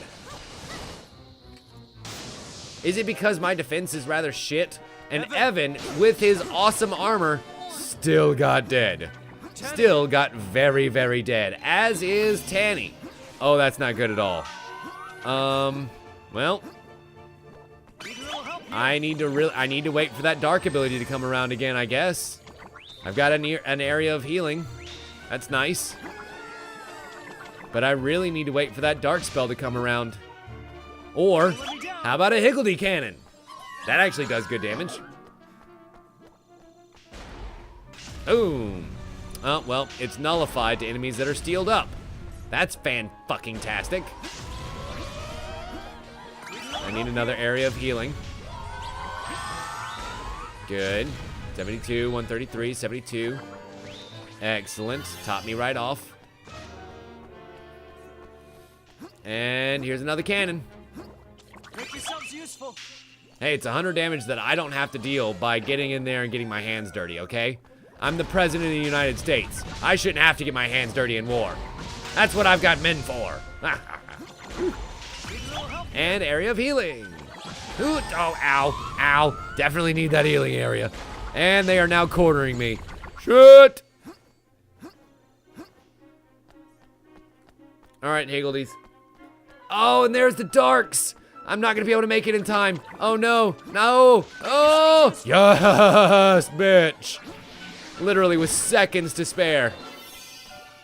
Well, that did the fucking trick. Woo! That is what we call a war of attrition. And if there's anything America is good at, it's winning a war of attrition. Wow. 2 bounties there. A new ring and a new brooch. I'd call that worth it, you guys. The Elite Sorcerer's Ring. Really? It still only has 5 defense? But magic boosted when HP is low. I mean, it's got to be boosted by a lot in order for it to be worth it, like at all, right? I guess I should go ahead and give that to Evan. Shit.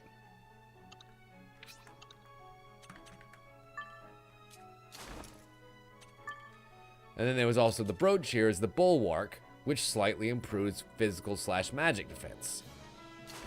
Sure, why not? Evan basically is going to be the one that I need to protect as my baby boy to live forever. He is the king after all, and if he dies, this whole quest is over.